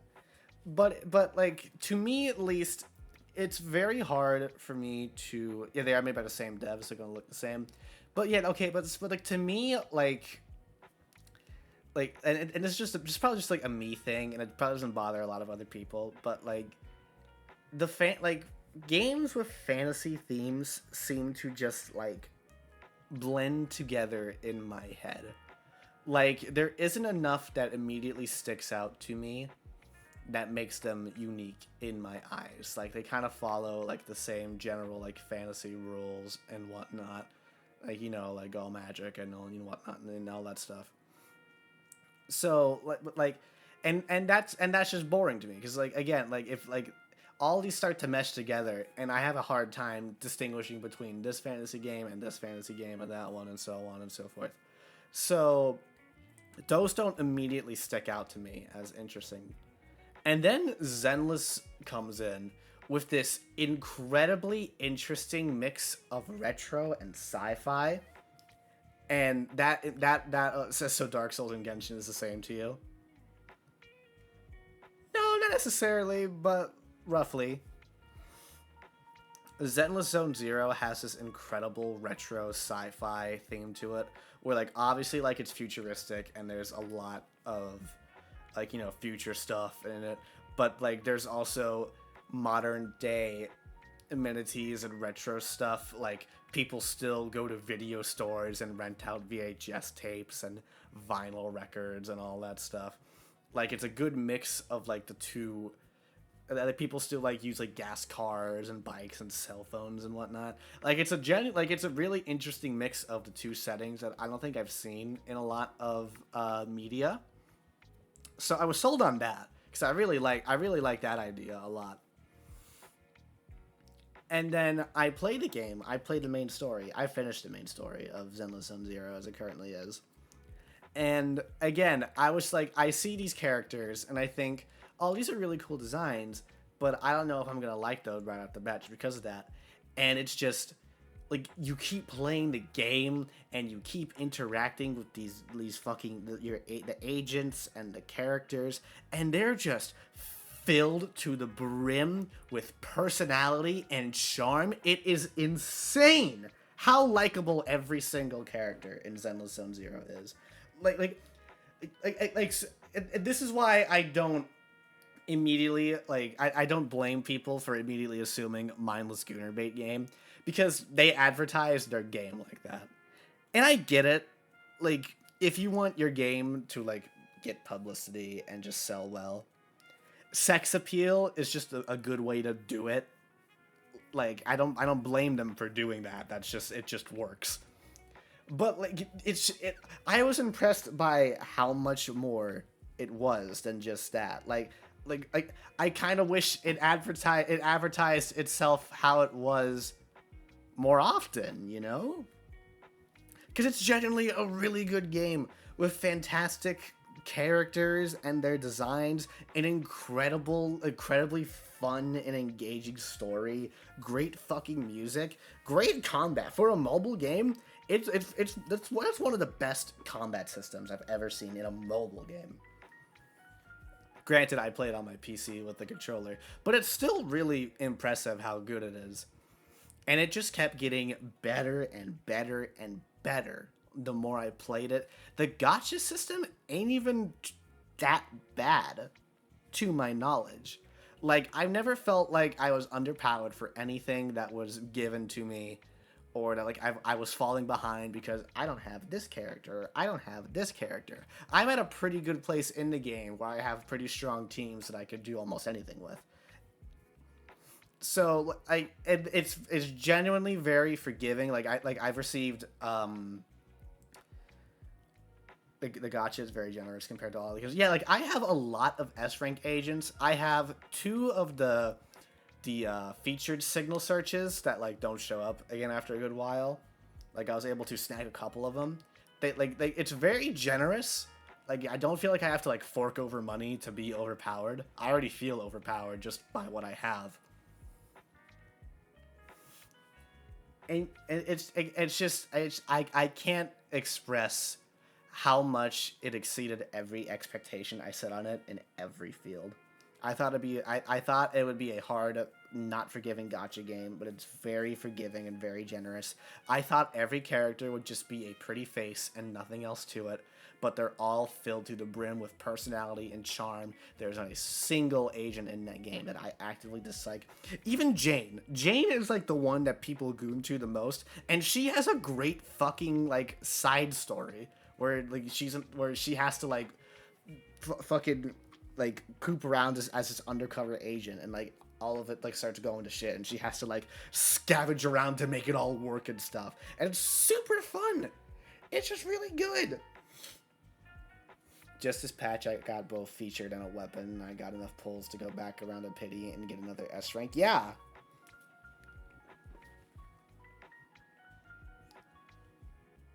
And again, I'm playing the music in the background right now because I think the music is great. The combat is great. It's a fun game to play. It exceeded every expectation I had set on it. I was thinking it was going to be a not fun game, and it proved me wrong in literally every aspect. And because of that, I think it deserves my personal S tier. It genuinely impressed me. It did a great job. And I'm almost kind of happy to be proven wrong. Because I got a good-ass game out of it. It deserves its spot in S tier. And I think a lot of people would disagree with that. But I would encourage you to... Because it's a free game. Just like Fortnite. It's a free game. You don't got to put any money into it. I have not put that much money into it. At least not as much as Fortnite. If you saw how much money I put into Fortnite, you would be ashamed. But I barely put any money into Zenless. I think I got like one thing of like the little season pass thing so I could get a W engine. That would be really good on one of my agents. And that was it. That's literally all I did. And it wasn't that much. But I would encourage you to give Zenless a fair shot. Even not for like the random gacha stuff if you don't like that. Play the main game. The main game is really good. It's such a good story. It's so fun. It's so unique and creative, and every character is lovable. Boo turning into a whale gamer without realizing it. At this point, I'd like to actually put some money into it because I think it's unfair being a free game. I agree with that. Honestly, I kind of agree with that.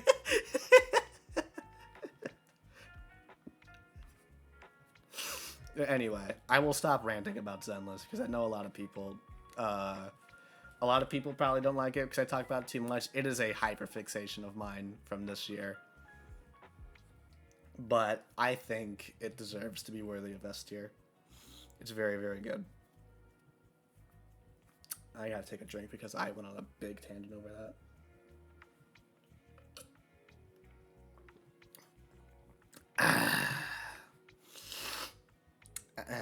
Okay. Let's go ahead and try and finish up this list. The Upturn is a horror game made by the Zeekers, who made Lethal Company.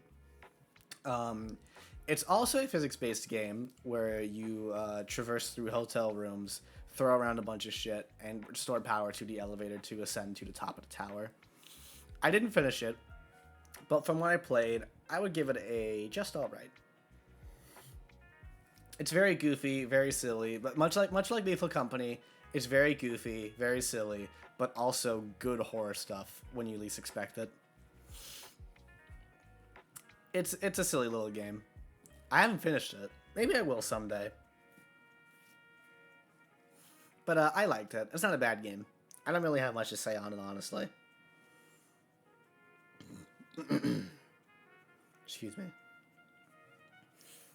Alright.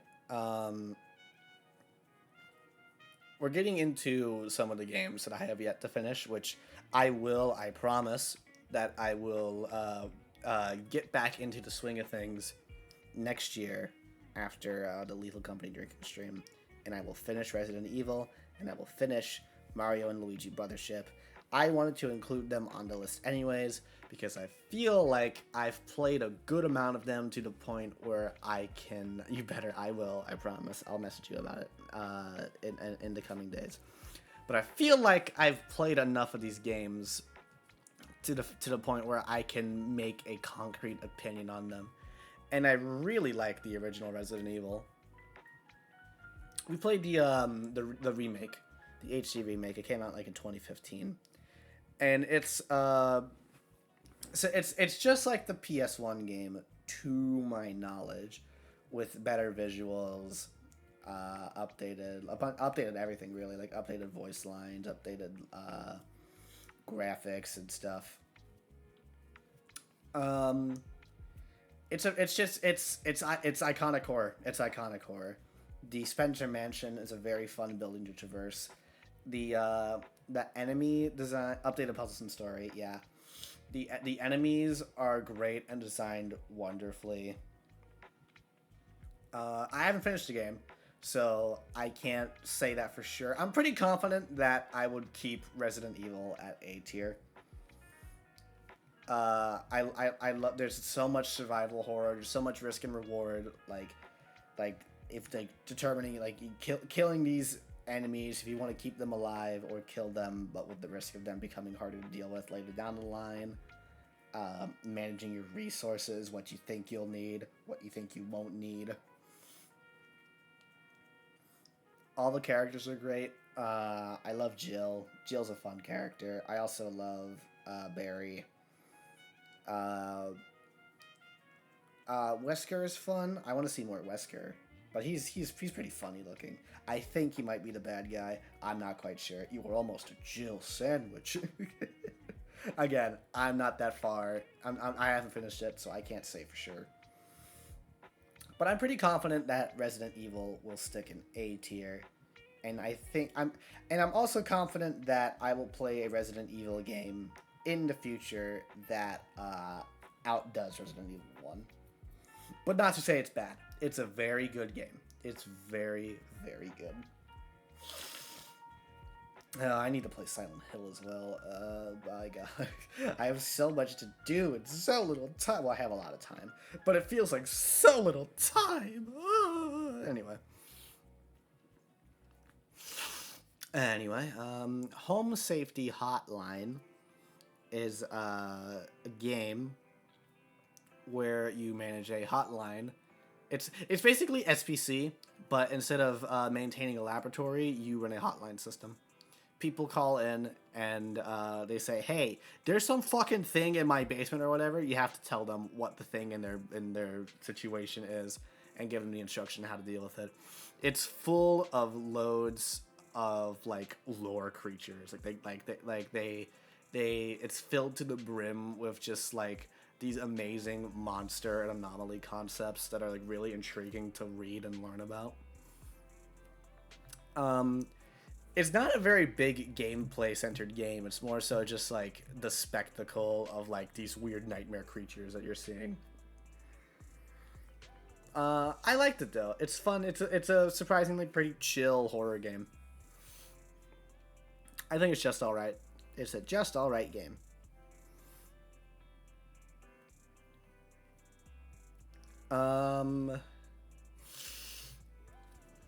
Super Mario Party Jamboree came out.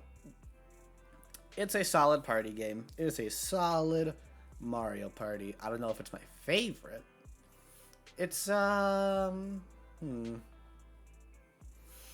There definitely aren't a lot of mini games, which is kind of a bummer. But I really like the boards. The boards are really good.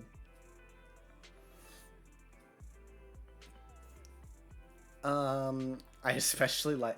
I think Super Mario Party Jamboree is the contender for the best Bowser board. We played that one on TK's birthday, and that's genuinely like a fun designed Bowser board. So I give it props for that because genuinely Bowser boards suck, but that one was really good.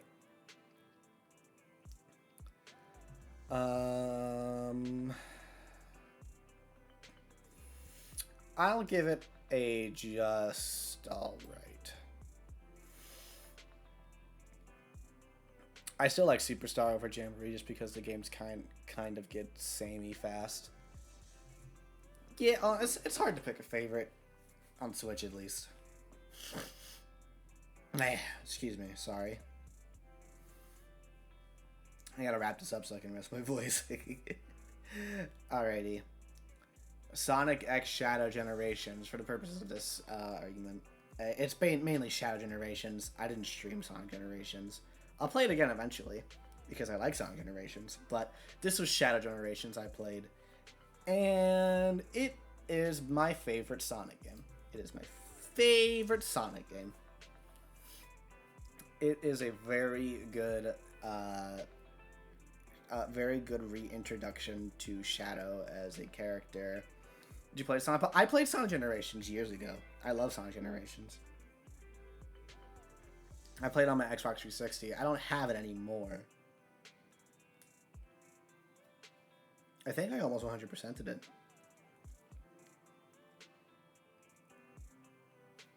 But Shadow Generations is genuinely very good. It's one of the best.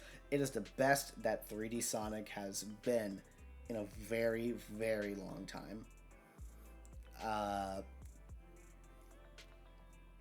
I've never been bothered by the fact that it's a short game, because preferably, the Sonic part in the new one, they changed a bit. I've seen all the changes, but I haven't played it myself. I get one day. Maybe I'll stream it like Discord or something. I don't know. Or fucking play it like right now if I really want to. But I've never been bothered by the fact that the game is really short, because preferably I like my Sonic experiences to be on the shorter side. I like games that I can pick up and play in one sitting. That's why I like Sonic Mania a whole lot and Pizza Tower, because it's a game you can finish pretty quickly if you want to just replay it. I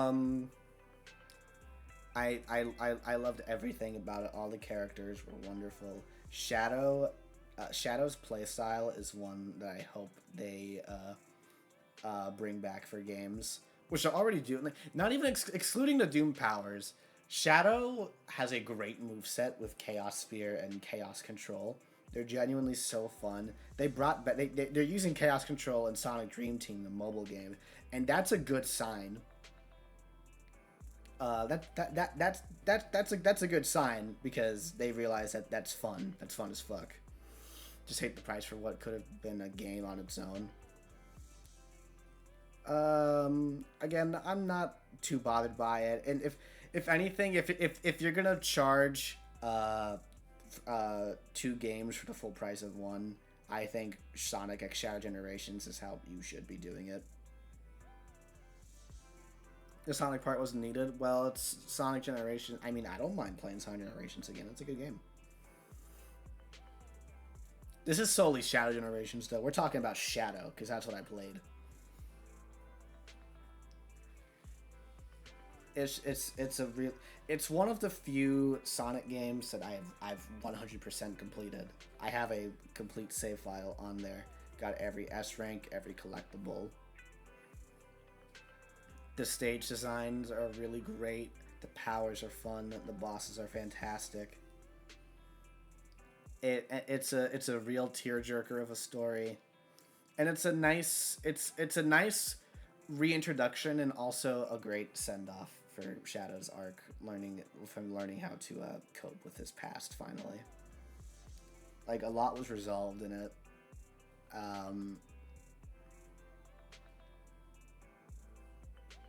If I could play Sonic levels as Shadow with his powers after, I would like it better. Maybe. I won't be the person to make that claim.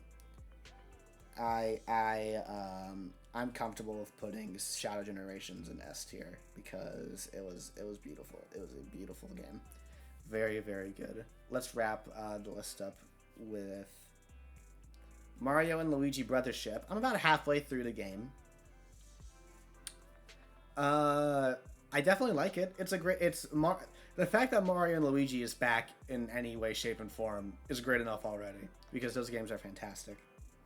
I don't think I like the game as much as Paper Mario, but I'm not calling it bad either. It's very good. It's very, very, very, very, very, very, very good.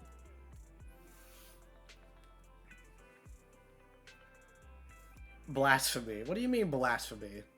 Is A not good enough?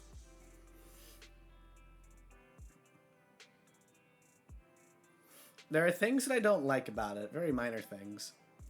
The soundtrack, I feel like the soundtrack is good, but I feel like it's definitely a little bit upset that we're missing Yoko composing. Like there's I can you can tell like the difference, and I don't prefer it, but I'm not calling it bad. Also the plug system is a cool idea. I don't like how you have to recharge them currently. Again, maybe you can recharge them like in a better way later in the game, but as of right now, you have to like use it up and then wait for them to recharge so you can use it again. So you'll be sitting with if you unplug them and plug them back in, you'll be sitting with plugs that'll have like one use, and then you have to do like 20 turns of combat to recharge them, and I don't like that. But aside from that, it's still very good. I want to finish it soon. I'm pretty confident that it will stay in the really good.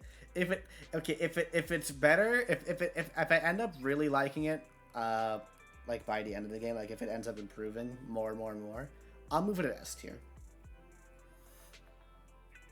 But right now, I think A is a good place for it.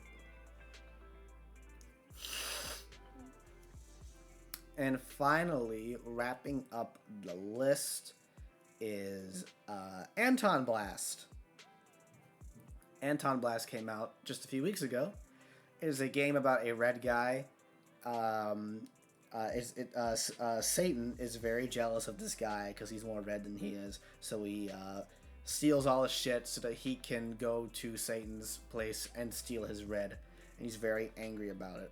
It's very much akin to Pizza Tower in that it's a fast-paced platforming game. It takes heavier inspirations from Wario Land and Crash Bandicoot, which it shows if you pick up on it. It shows how much like inspiration it takes from that, and it's a very fun game. It's a very hard game. Like there's the difficulty. It's a hard game near the end. It never felt unfair.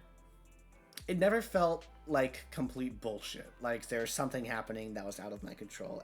That's how you know like a game is good, because every mistake I made felt like it was my own fault, and that I could improve on this and perfect it if I put enough time into it.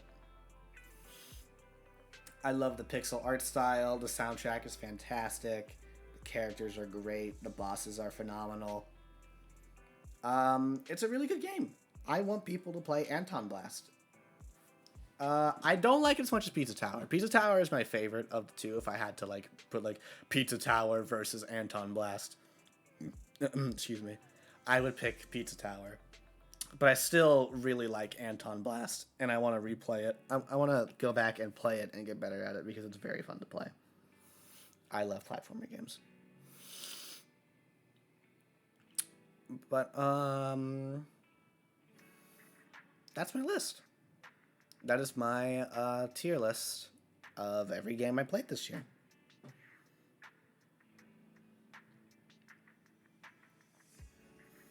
Yeah, that was nice. That was really chill.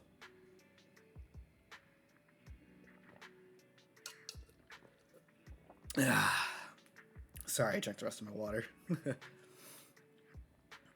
um, yeah, that was 26 games that I played this year. Yeah, yeah, I'm pretty okay with this list.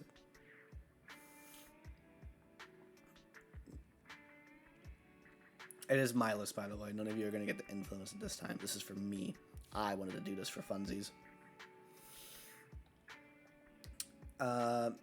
If I play a lot of new games, so next year just to be only Fortnite and Zenless, right? No, because no, that's not how it works. I have to have started playing them this year. Fortnite and Zenless, I just so happened to got into this year, so that's why I put them on the list.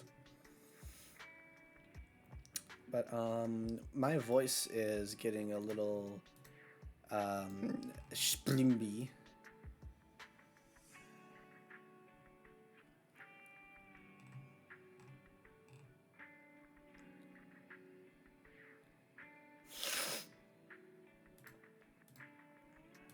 Is there anybody we can raid tonight?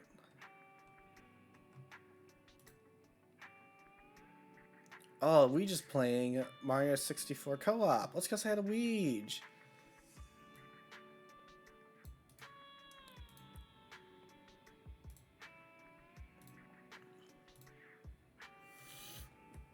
Alright, we're gonna raid Weege. Oh, not the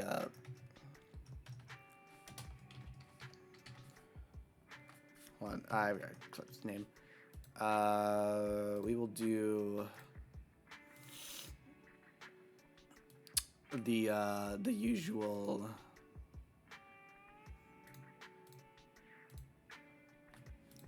raid tag. Thank you all for joining me on this fun little stream. No. We'll do the usual raid tag. Remember, I will be live tomorrow playing Lethal Company Drunk until midnight on New Year's. So if you want to stick around for that, I recommend you do, because it'll be very, very, very fun.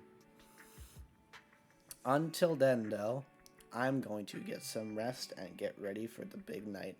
So have a good night, everybody. And thank you for joining me. Goodbye.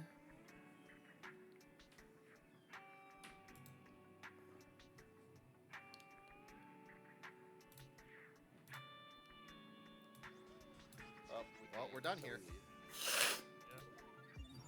Oh.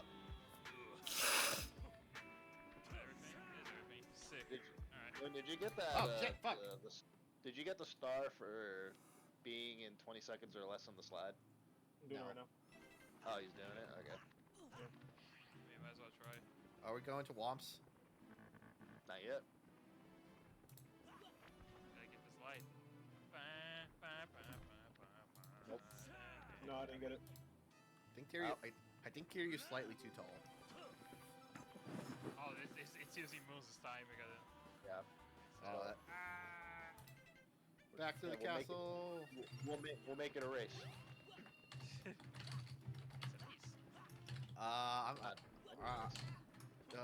Call it a hunch, but I'm sensing some. It's still going. Why is the timer still going? Because most went down right now. I fucking fell! No, I'm just cool. Griefing ass griefer. I got it now. Ow. He did. 16 seconds. Nice.